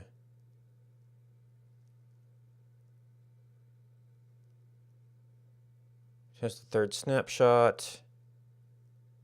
Should component update.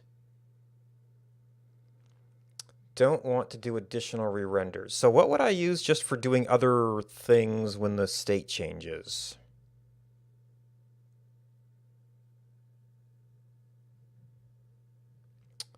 But what is the target here? So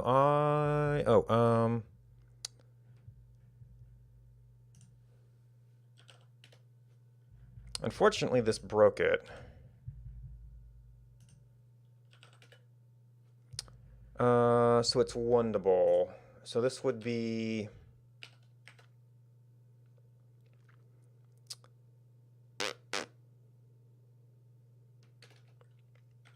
Could do this. It's not necessarily less verbose. Actually, because this is this dot props dot channel.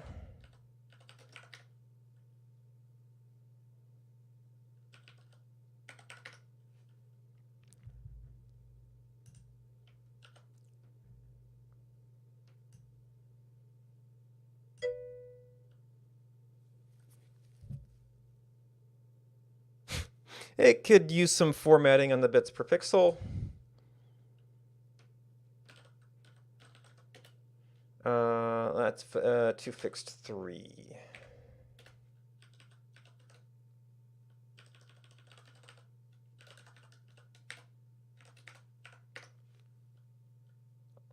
Ah, yeah, okay.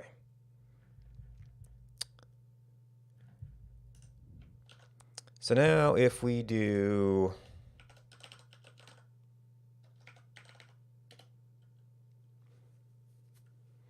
Okay, so that gives you really good quality, because we're defaulting to low resolution still. But that is, like, if I drag one of these, it's just going to spam chat. So that's what I don't see a good way to do.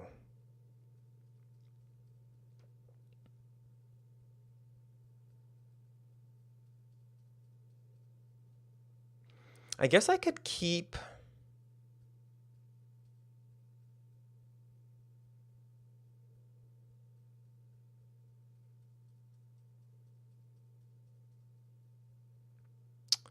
Well, here's another interesting question. Should the client be part of the state? Now, it seems awkward with a big complex object. Yeah, potentially, yes. I've been hoping that they'd all get updated at once. I'm not getting... I didn't see more than one. No, okay, so let's see if this gets the bot banned. Well, it's only limited updates, but if you do something like that, then it's very, very noisy.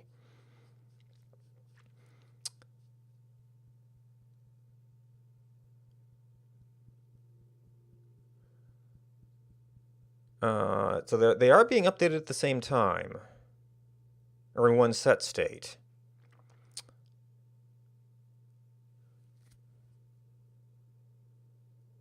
But if I do any dragging here, it's going to get spammy. So I don't necessarily want to do it that way. I would like for, if we do a command update, for it to respond with the math. But I'd almost have to pass down a prop function from bitrate calculator that does the math and gives it an immediate answer. And then the event will go up and do the set state and redo all the math.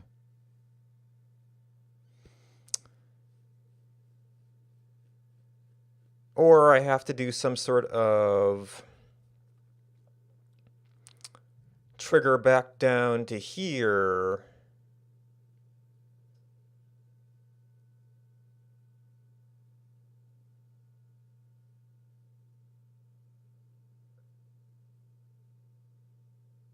Like the event passes and tell whatever, but then it actually has to essentially calculate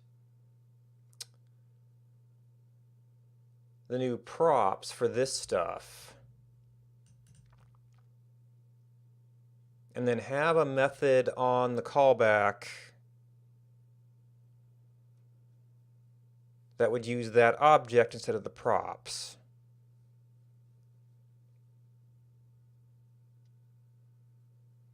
And we'd have to support that on every one of our changed functions.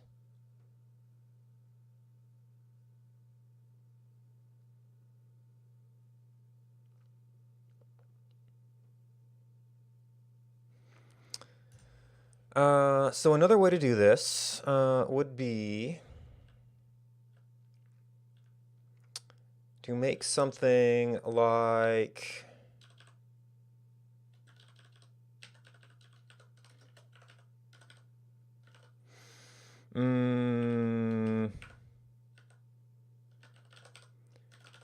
report current settings,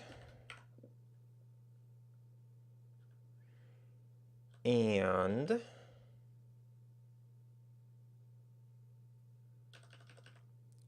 we say if we,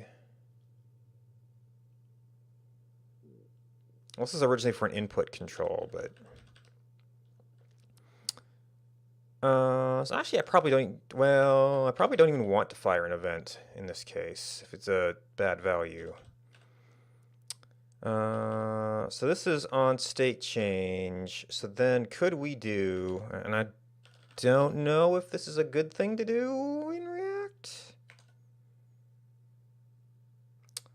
Set timeout, this dot report current settings, dot bind this in for a chatbot. 1 second is probably okay. And we have no, yeah, that's not current code. So then if we set this, it's kind of cheesy, but it works.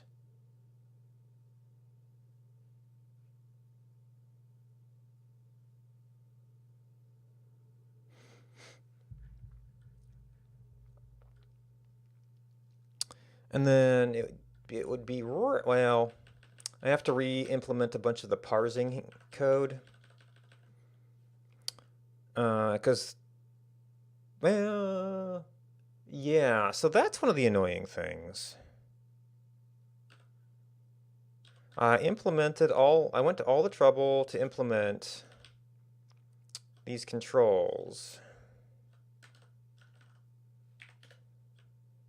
So that they handled all this hard work of like, well, okay, we're looking for options. And BPP is, no, BPP doesn't do it. It's actually bitrate control is the complicated stuff. They all have their particularities to how they parse and interpret their results. Although I guess like a resolution command would still have to kind of do a whitelist thing. But now I'm essentially doing commands that are doing they're both doing text parsing. Now they're technically two different interfaces. And for the sake of keeping those independently updatable, it might make sense to do that. Although, well, I think we exposed these, but they'd have to get all the way over to the chatbot.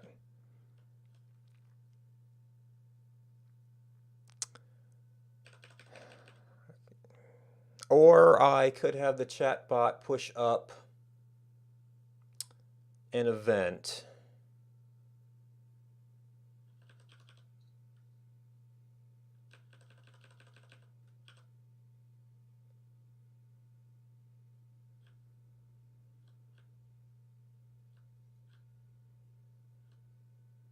Dot props dot value.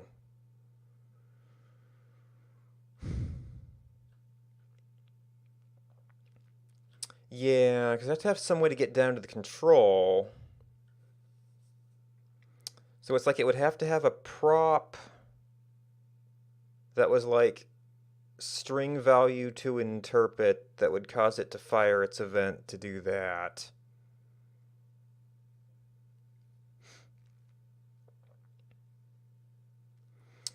So part of the point of this exercise was to get some kind of asynchronous stuff going on.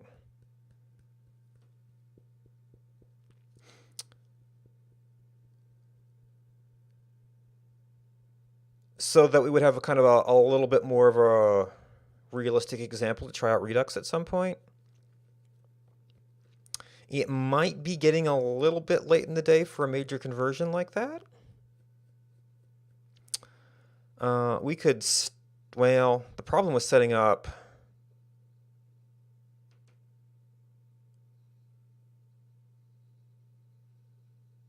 I mean, I could duplicate the code to get those commands existing in there.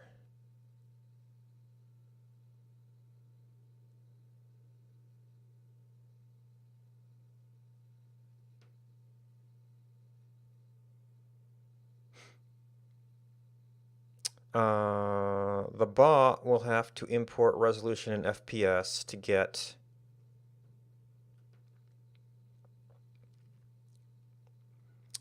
their functions.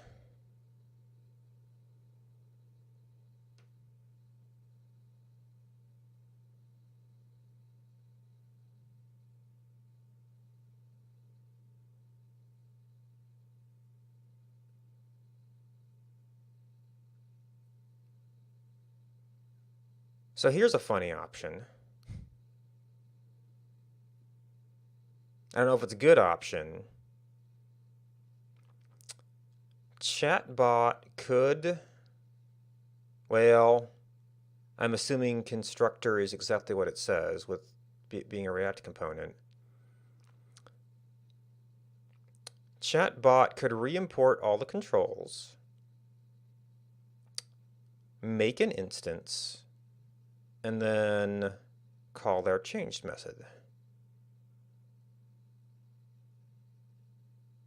Well, no, well, I'd have to dummy up the event because we're looking for e.target.value in pretty much all cases. And that wouldn't be a terribly complicated event to construct, although it would mean if you ever asked for any other event properties, then it would break. So that's where that starts to become a dubious option.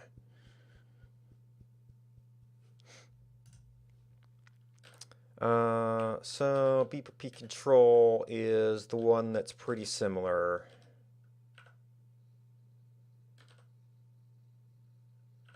Well, I mean, it is parse float.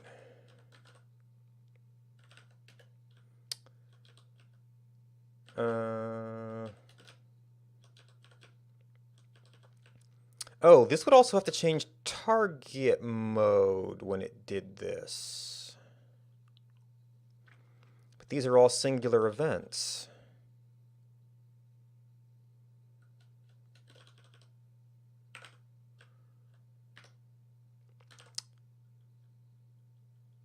No, that would, no, because we're specifying a bit rate.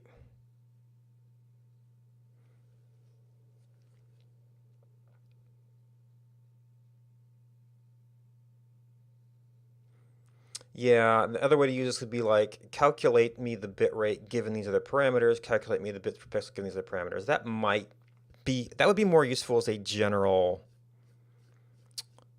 not that I intend to use this as a chatbot normally, but rather than interacting directly with this sort of UI, being able to say, give me the bits per pixel for these settings would be more useful.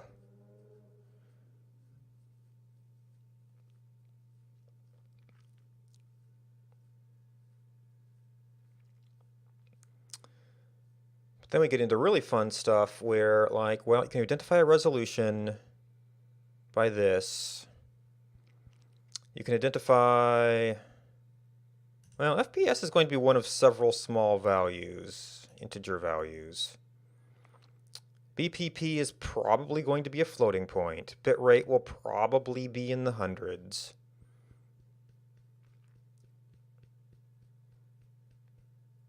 So you'd actually end up with this sort of thing that's like word break, switch on the command, try to identify all the parameters, and then give me an answer. Now, for what I'm trying to do here, parsing is not like the big feature, so argument order is probably fine. Although,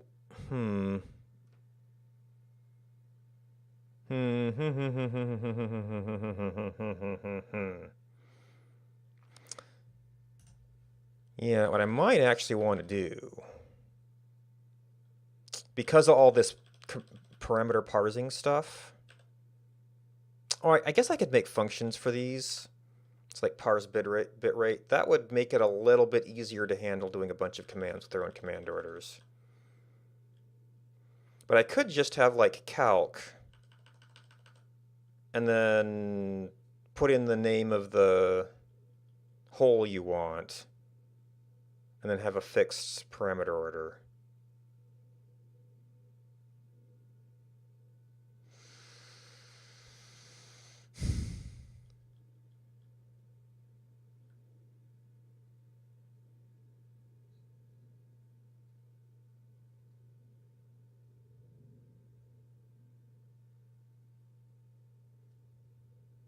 Although that wouldn't complicate the regular expression because it would have to be able to accept the sort of placeholder value.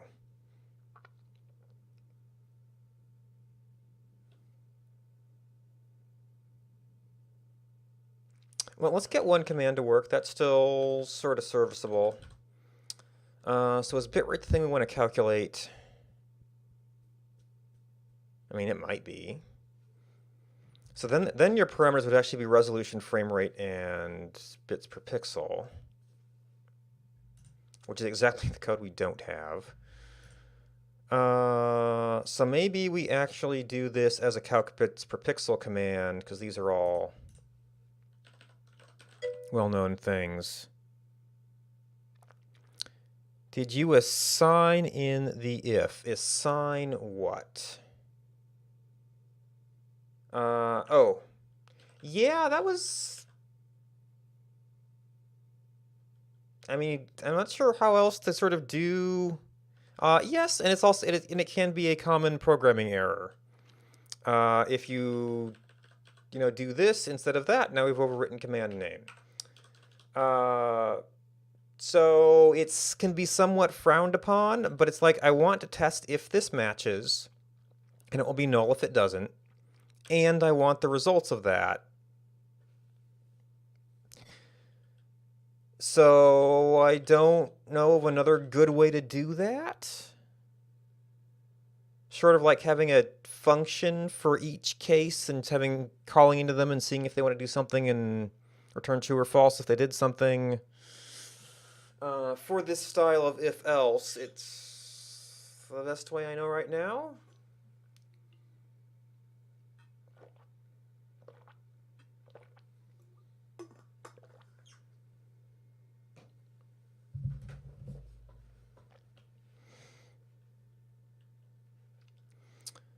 All right, so now this does do a event call if it succeeds.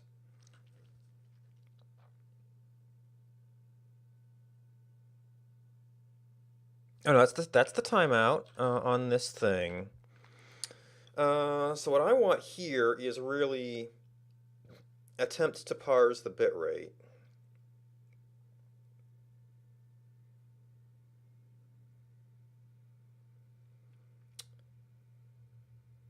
And then we're going to have to send out a stream of events.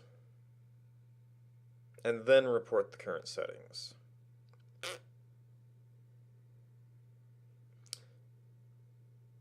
So we could use a different... I reused my previous event handlers from the calculator. So it might make sense with this thing to give it its own thing that is like here. Update to these values, and then... Well, I still can't really tell me when you're done, because it's going to set its own state, and that will eventually percolate through again.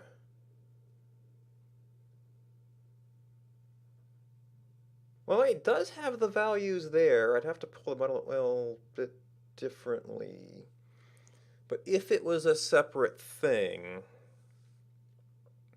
you would go through, update all the properties. Well, update the properties and then do a massive set state.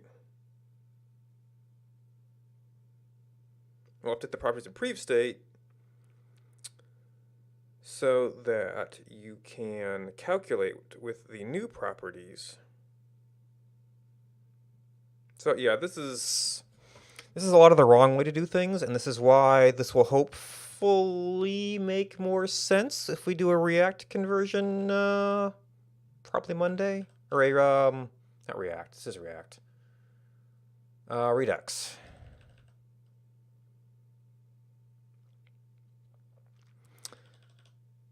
So maybe the way to do this is just to brute force through the changes.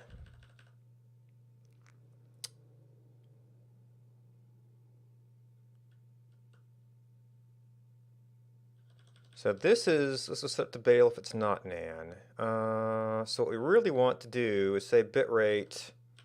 If it is nan, we bail.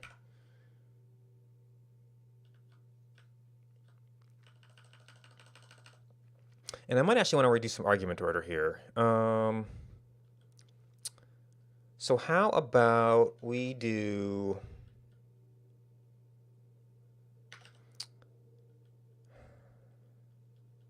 Let's maybe try a different format here. Plus digit plus p. Digit plus... And I don't know if we need another character here, given that. So now input, so this is going to be... So we, oh, you know what? You know what? You know what? Can you deconstruct two straight up variables? Maybe? So this is input height, input frame rate, and input bit rate.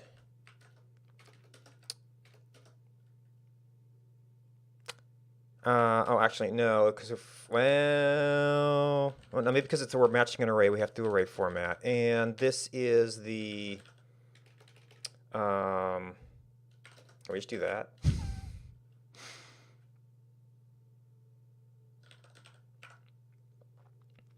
And then console.log, input height, input, oh, what the heck did I press? Input height, input height, input height, frame rate. Was I? Don't think I was capitalizing that before.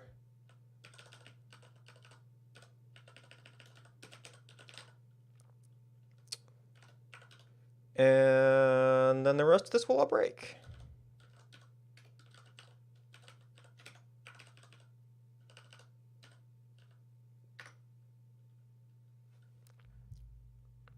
All right, compiler errors.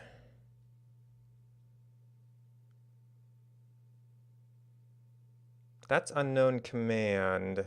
Hopefully that was an interim state.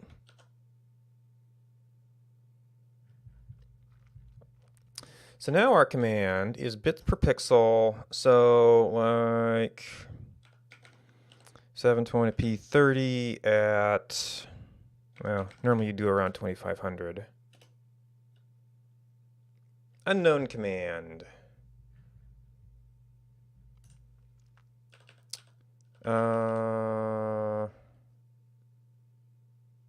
Why do you not match?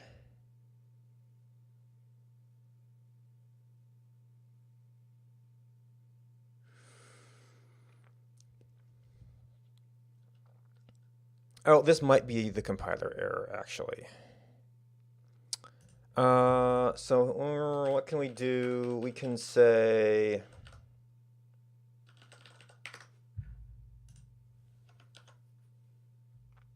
Yeah, this is not running updated code. So it is actually complaining about something down here. So I wonder if the destructuring syntax is not accepted.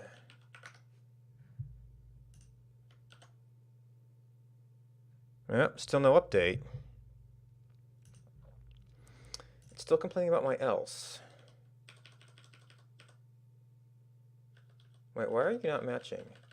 Oh, because we were playing around with some of this code. I guess we just... Right, because we were starting to convert that.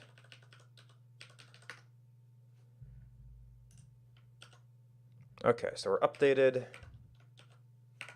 Excuse me.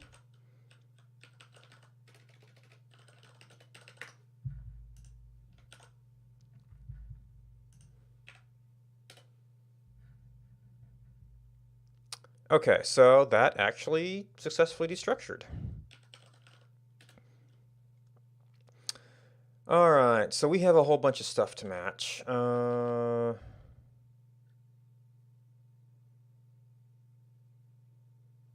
And this is really kind of getting a little bit hairy.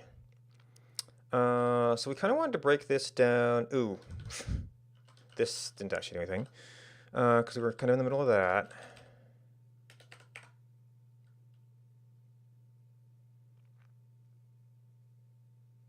Well, so that would be the kind of brute force version. We might want to pull these out. Input frame rate.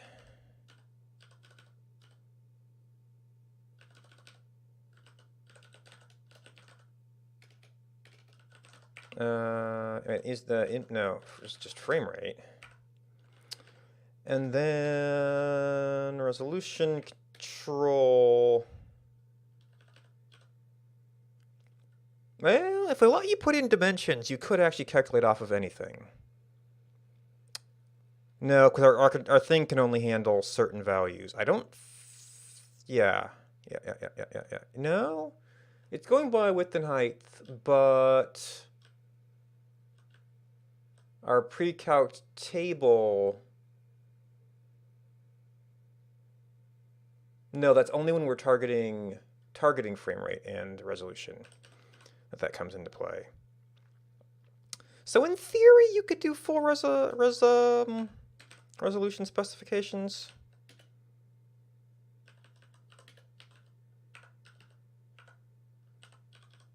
Okay, I already lost that. Nope. So reg 0.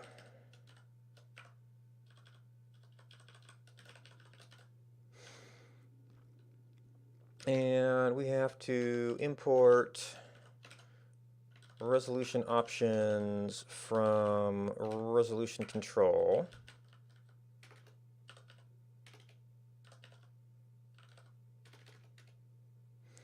Resolution options res.value res.height equals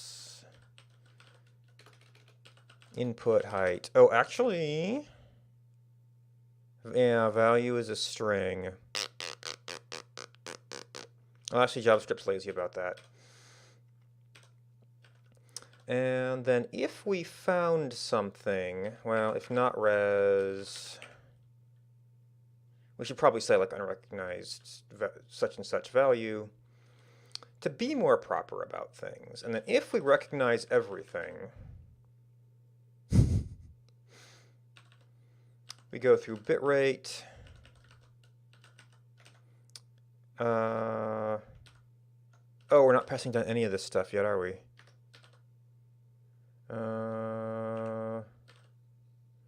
Bitrate calculator. Yep. On change resolution.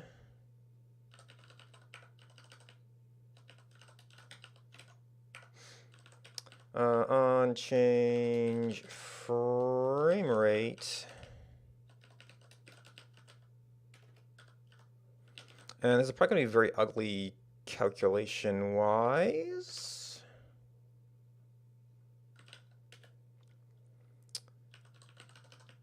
On change resolution res on change frame rate, and then we want to report settings. Are we seeing, looks like a new compiler error.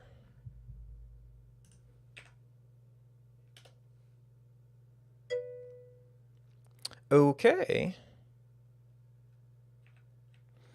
So then, like, we're doing 30 at 1200. Ooh. Why didn't you like that one? Because that's not a recognized height.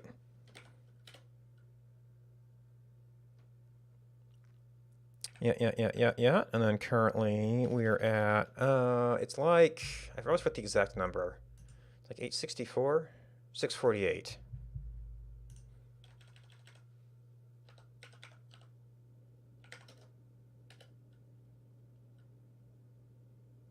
Which actually is a little bit in the high end. You don't have a lot of stuff there. So to be a polite chatbot, we would want to say client.say resolution height not found to target. Well, it really, no, since this is digit plus, I don't think we need to care about this. Could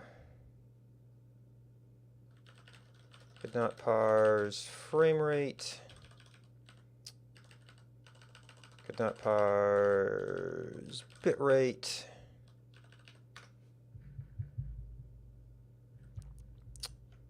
So reload that, and then we had, or I typoed this.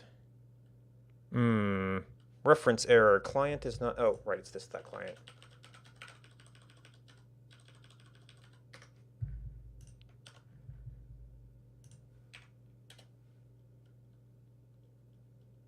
Okay.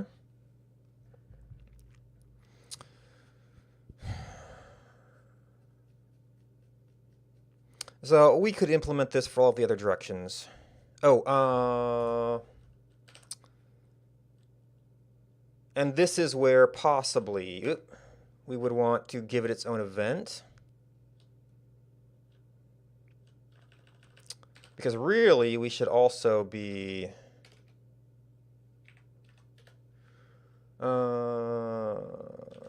change target. No, bitrate calculator.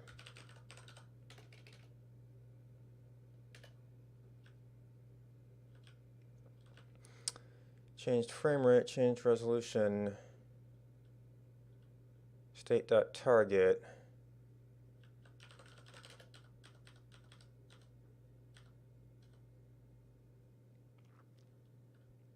Where do we update target?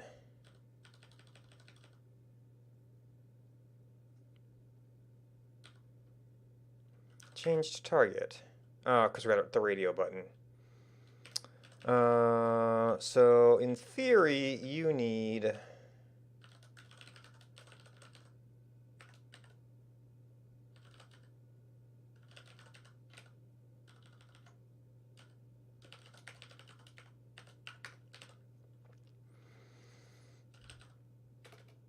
and the number of on changes this takes is a leading indicator of problems. So then if I'm over here and we do some valid calculation, e.target, oh, you expected an actual event.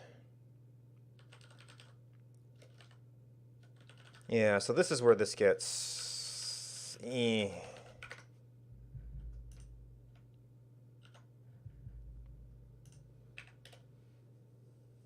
e.target is undefined. Oops, yeah, syntax error.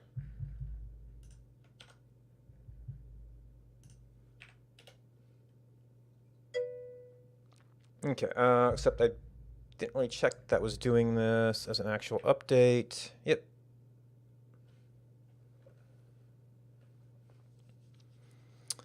So really this would want some sort of custom method to like update a bunch of state and then do the calculations.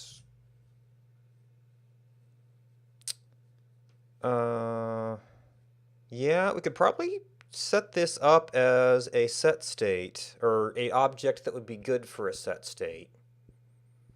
It would merge that into prev state, call optimize to get the entire thing.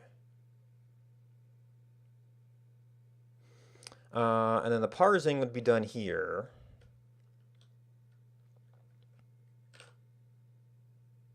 Well, actually, we've got something. We should probably checkpoint. We've actually done a lot of reorganizing here. Ooh. Which one was that? This is chatbot.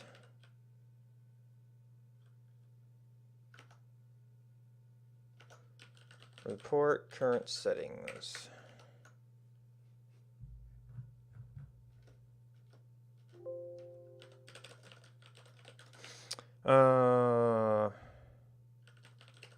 Respond with BPP calculations. So bitrate calculator. The current structure is we have all these little events. And I might actually be able to create a sort of wrapper here.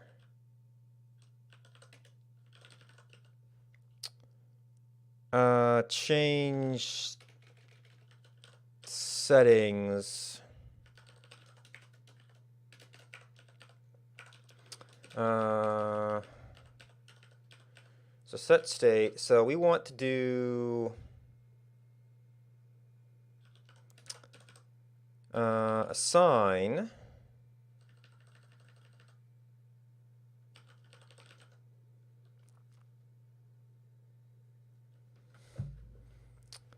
settings with optimize object dot assign prev state. We're gonna need that. And settings.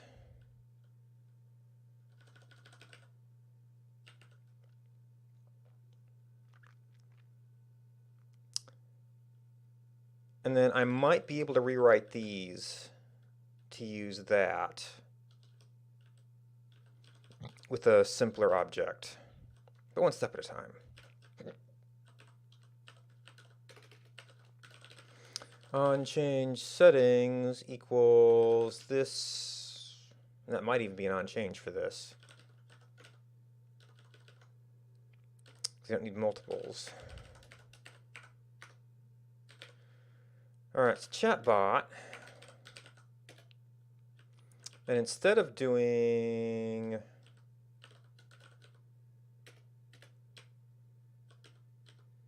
all of this, I could do this dot props dot on change settings.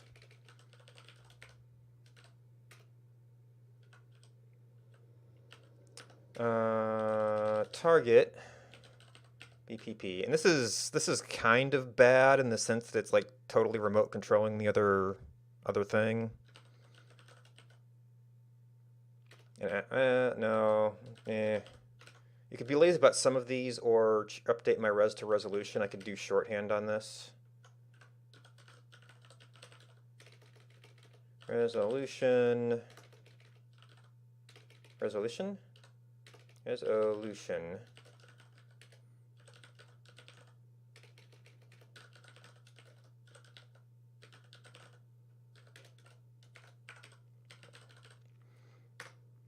And then that would do it in one.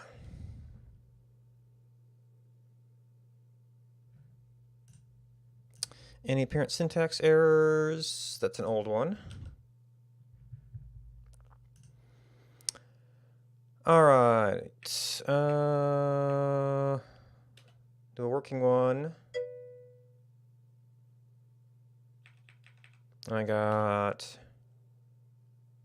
Okay. Well, that's kind of neat. Or it's a little bit cleaner. Not doing multiple state updates. And then bitrate control, I think. No, bitrate calculator. We could go up here, and then all of these essentially turn into this dot changed settings. Let's try that on one of them. I need to return this? No.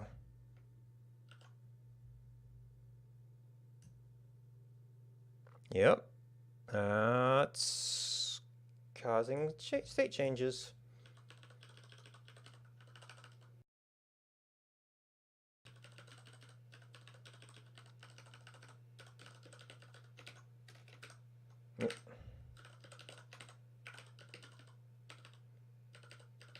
Everything looks normal.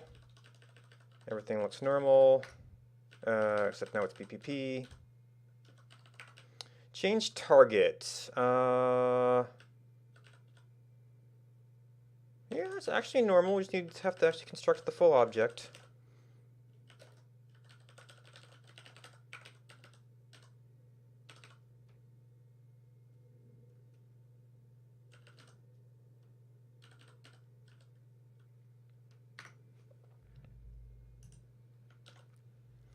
All right, so we can do that. We can do this. We can do this. We can change that. We can do this. Double check these because they can get a little bit weird. Okay.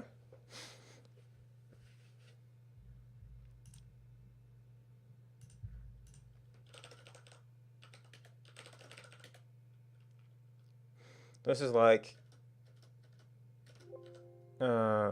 git commit -m, consolidate, calculator,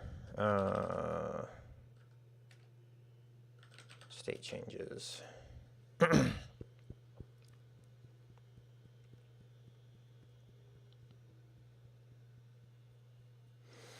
it's only a one-directional calculation. So that makes it a little bit easier to do the other ways. But it's like I kind of have to reproduce some of this parsing code in every case.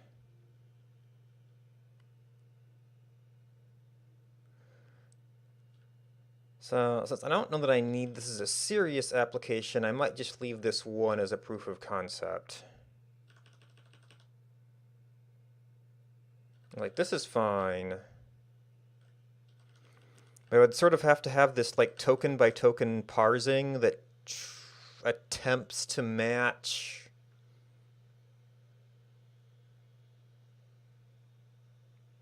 things by like 2 digits as a frame rate,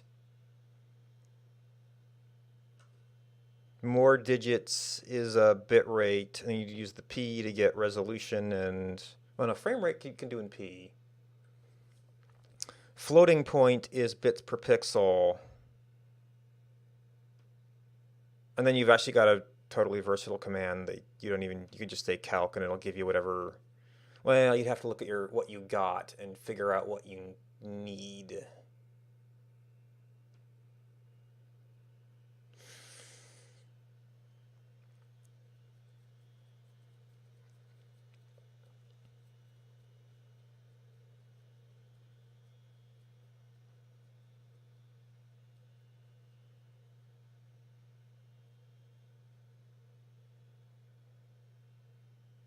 But that would be more of a like a token split. Attempt to parse everything.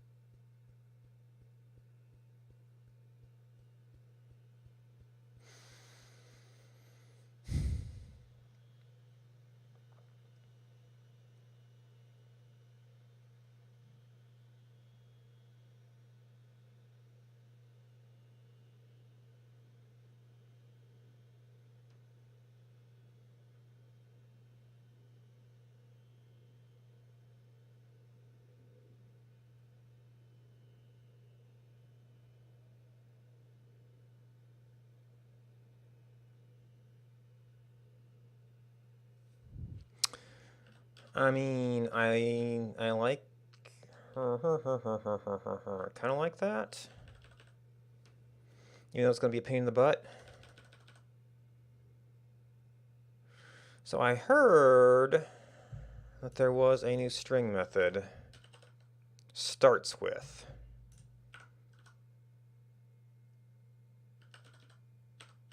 Command name dot starts with.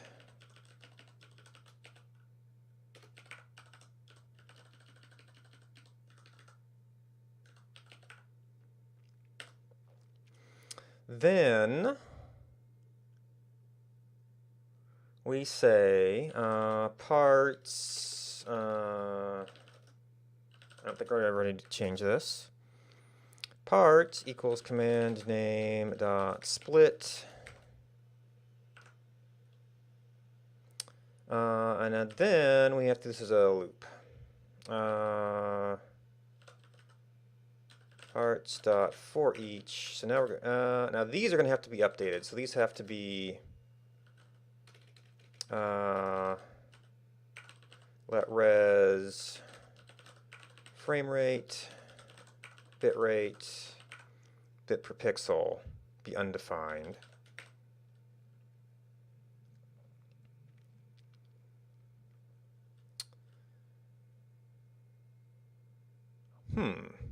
Actually, this would become like calc. And I could actually just report the current value if you didn't specify anything. So this is going to give us some string.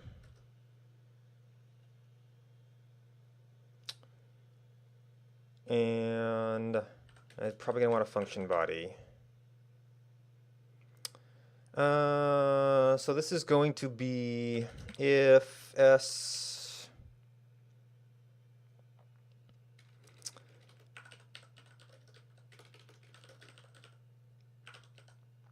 well, yeah, it's only a once through. Well, no, because you have to match several things. If match equals s dot match.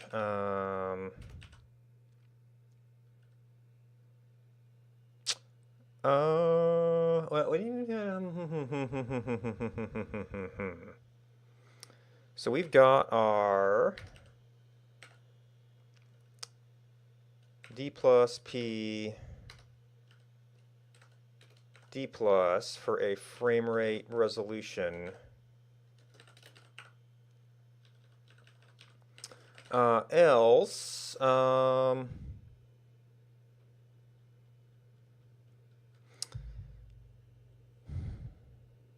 so the problem is I may have to do a format check. Because if we pass parse float, let's go bit rate, that's perfectly acceptable.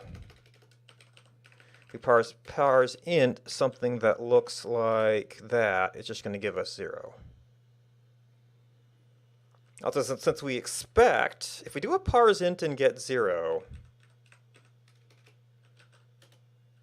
that's an AND. That might work.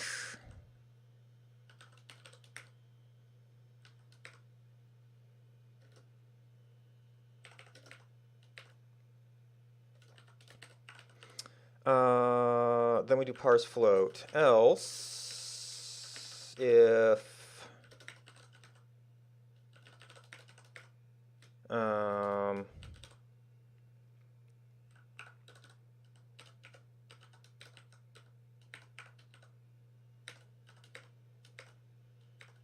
and I probably need to check for like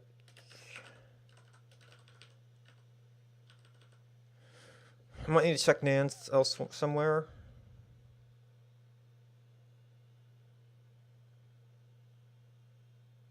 Then, so we think that's therefore going to be bits per pixel equals parse float s.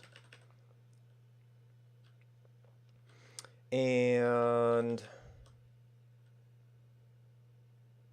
we don't get as good at error messages. We could probably get some out of that. Could reuse a little bit of this in this case. So this is going to be input height, input frame rate, and there is no, no, there's still a match string.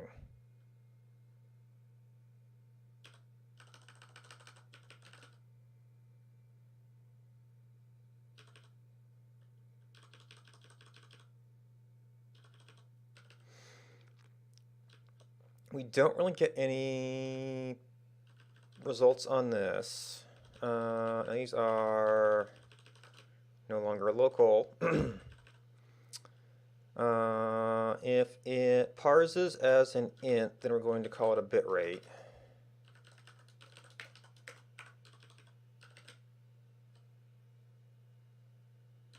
And we already checked that it's not nan. And when all of that is done,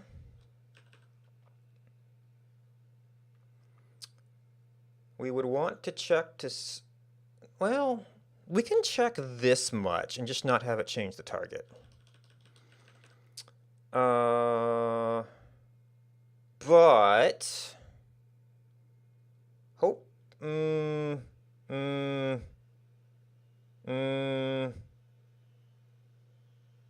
now it could set things that are null. Well, we can do this the first pass. This could set anything to null.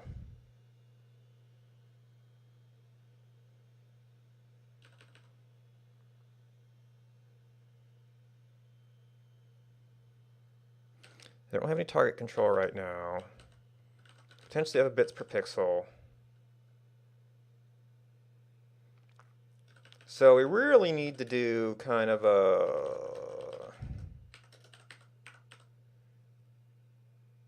Oh, that's the way we do it.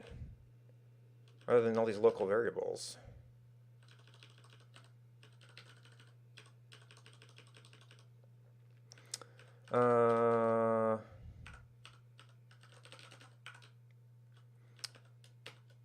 But now it has to be, does have to be resolution. And resolution. And now we have to reference settings.resolution, and then settings.this, and settings.that, and settings.this, and settings.bitrate. And then we just do settings, which could do an on-changed nothing, but maybe React will see that that's silly.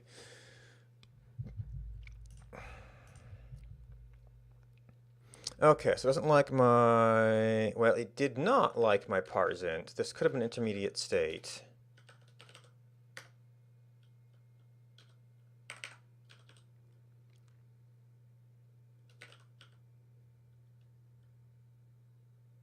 Unexpected token.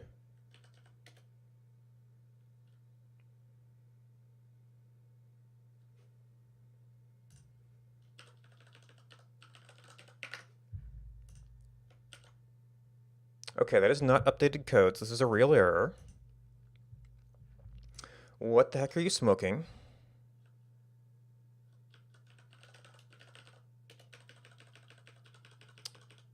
This is just a parseInt. So it has to be something up here, huh? Maybe... That seems fine.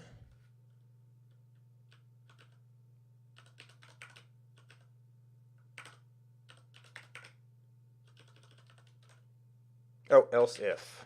And I guess maybe we should have an else. Client.say target unrecognized parameter.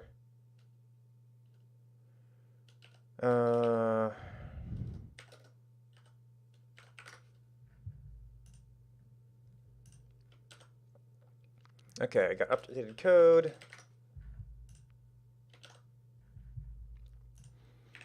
And we want to do calc. This should just give us back our current value. Is nan is not defined. Right, it is nan.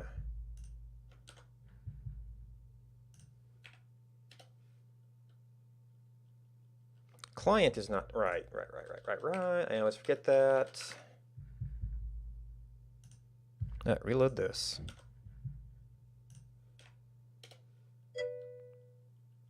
Unrecognized parameter calc.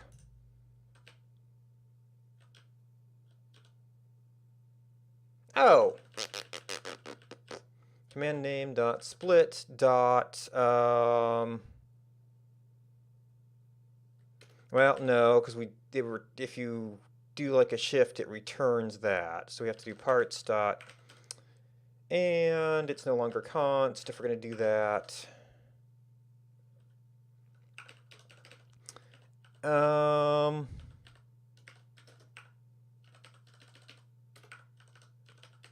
Destructuring?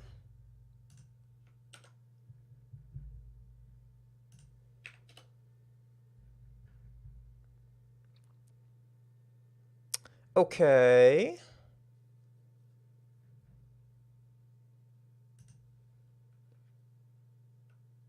It didn't tell us. I did say 720p 30.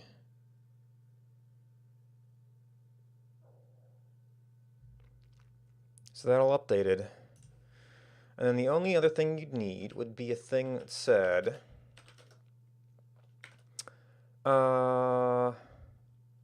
we're basically checking for unique things. So you can only set a distinct target.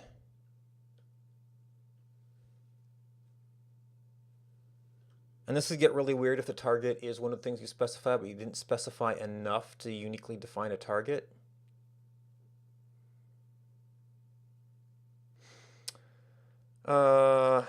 If settings dot bitrate equals null, and settings dot resolution and settings, this is where the having it in an object actually gets a little bit annoying. Settings dot frame rate and settings dot bits per pixel, then settings dot target equals bitrate. And I don't really know of a good way to do this.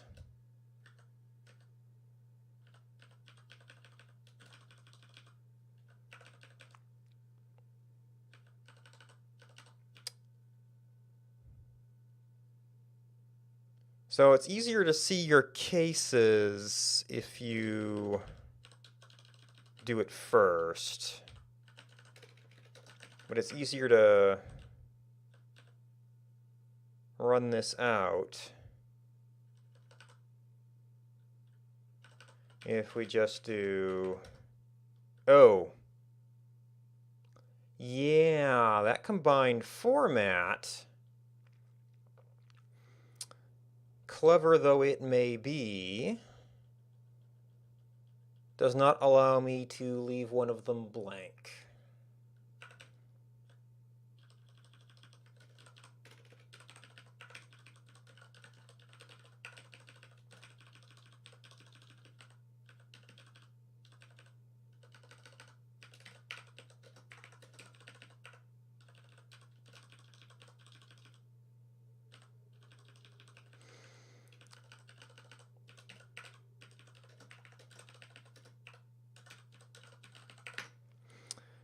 But with just this, it doesn't have a problem with syntax. Should allow me to ask that question, or if we want really high quality, you would want 55. That question. However, we're going to have to change format because, I mean, maybe we could still allow this format,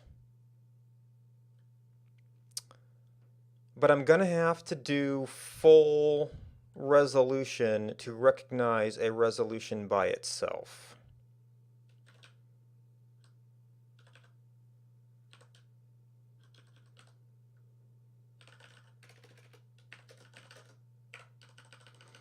%d by %d is going to be, well, this is really just the entire string.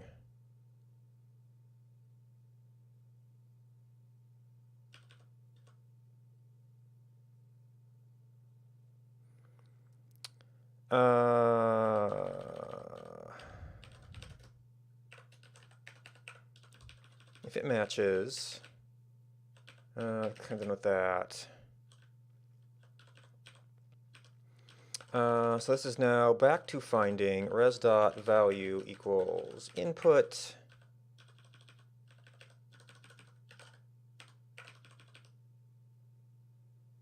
And we're not specifying frame rate here.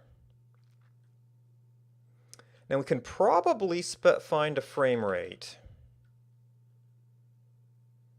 So right now, if it's an integer,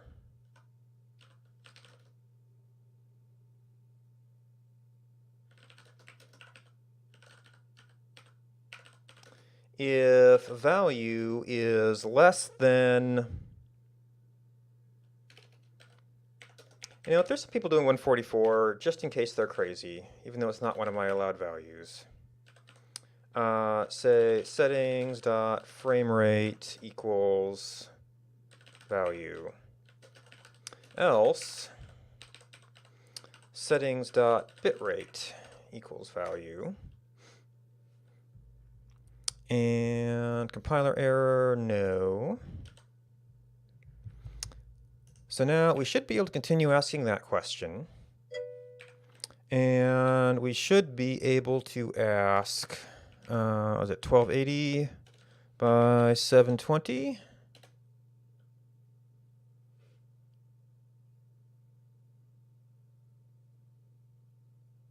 I don't really have a not recognized thing here, do I?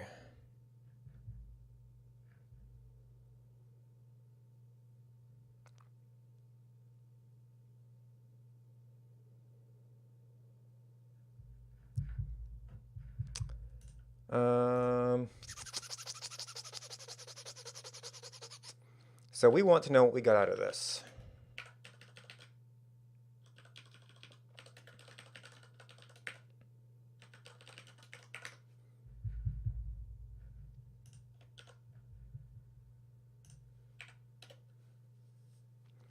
Resolution, frame rate, target bit rate.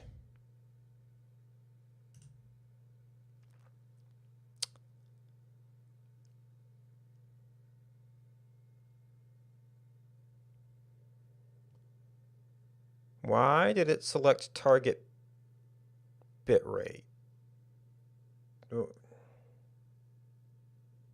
Why does settings have a bit rate? Oh no, that is one to bot. Okay. I was printing this somewhere else.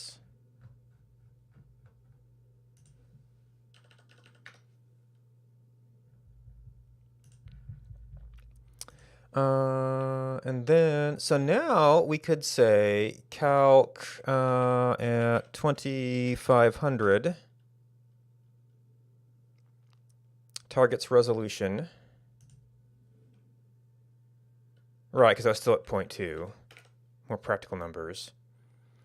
And we could say, if I wanted to do 60 frames per second with that quality at that bit rate, we would be at 480.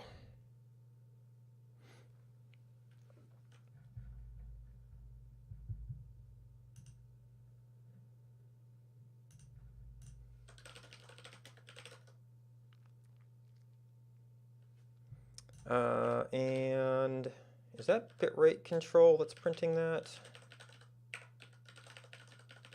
No, bitrate calculator. I guess that was me. Chatbot, console.log.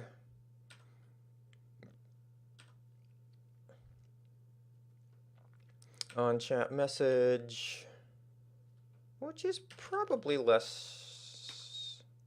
Let's kind of put them out.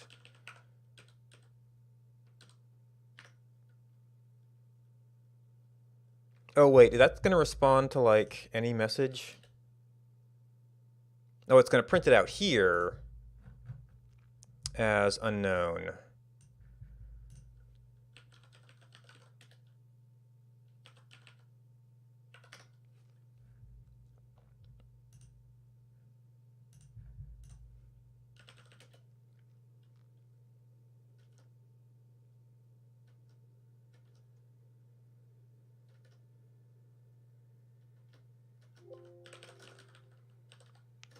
Let's see.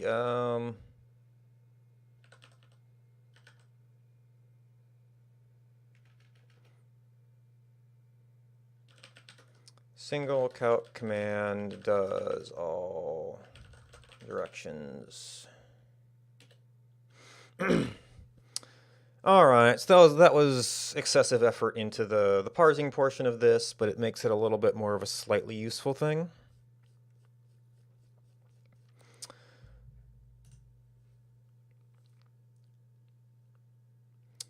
And now that we've got some async stuff, actually,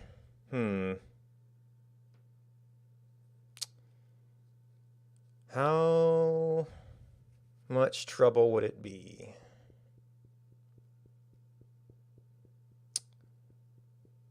to get our username?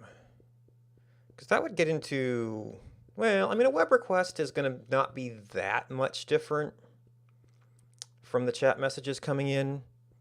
The response is going to be an asynchronous event that's going to have to do set a state or something. So I don't think that's significantly more interesting than what we've got.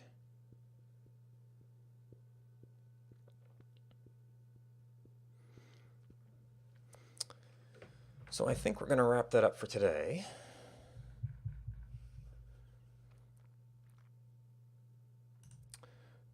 So thanks for hanging out. Let me get that off for next time. Thanks to Waldrick for the raid, or Waldpick. Always terrible pronunciations. Everybody else for hosting me. Let me see if I have anything to recommend.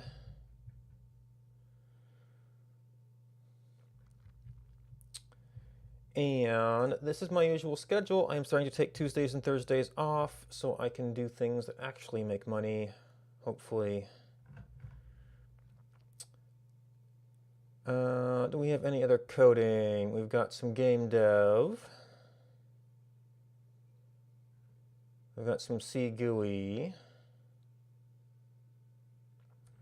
We've got some Vue.js.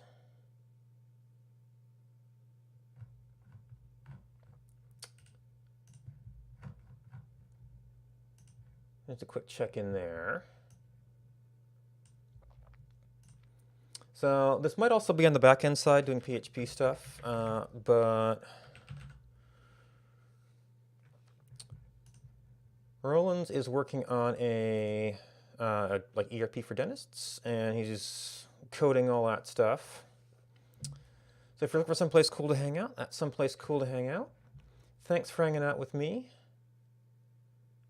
Oh, follow only chat. Okay, well,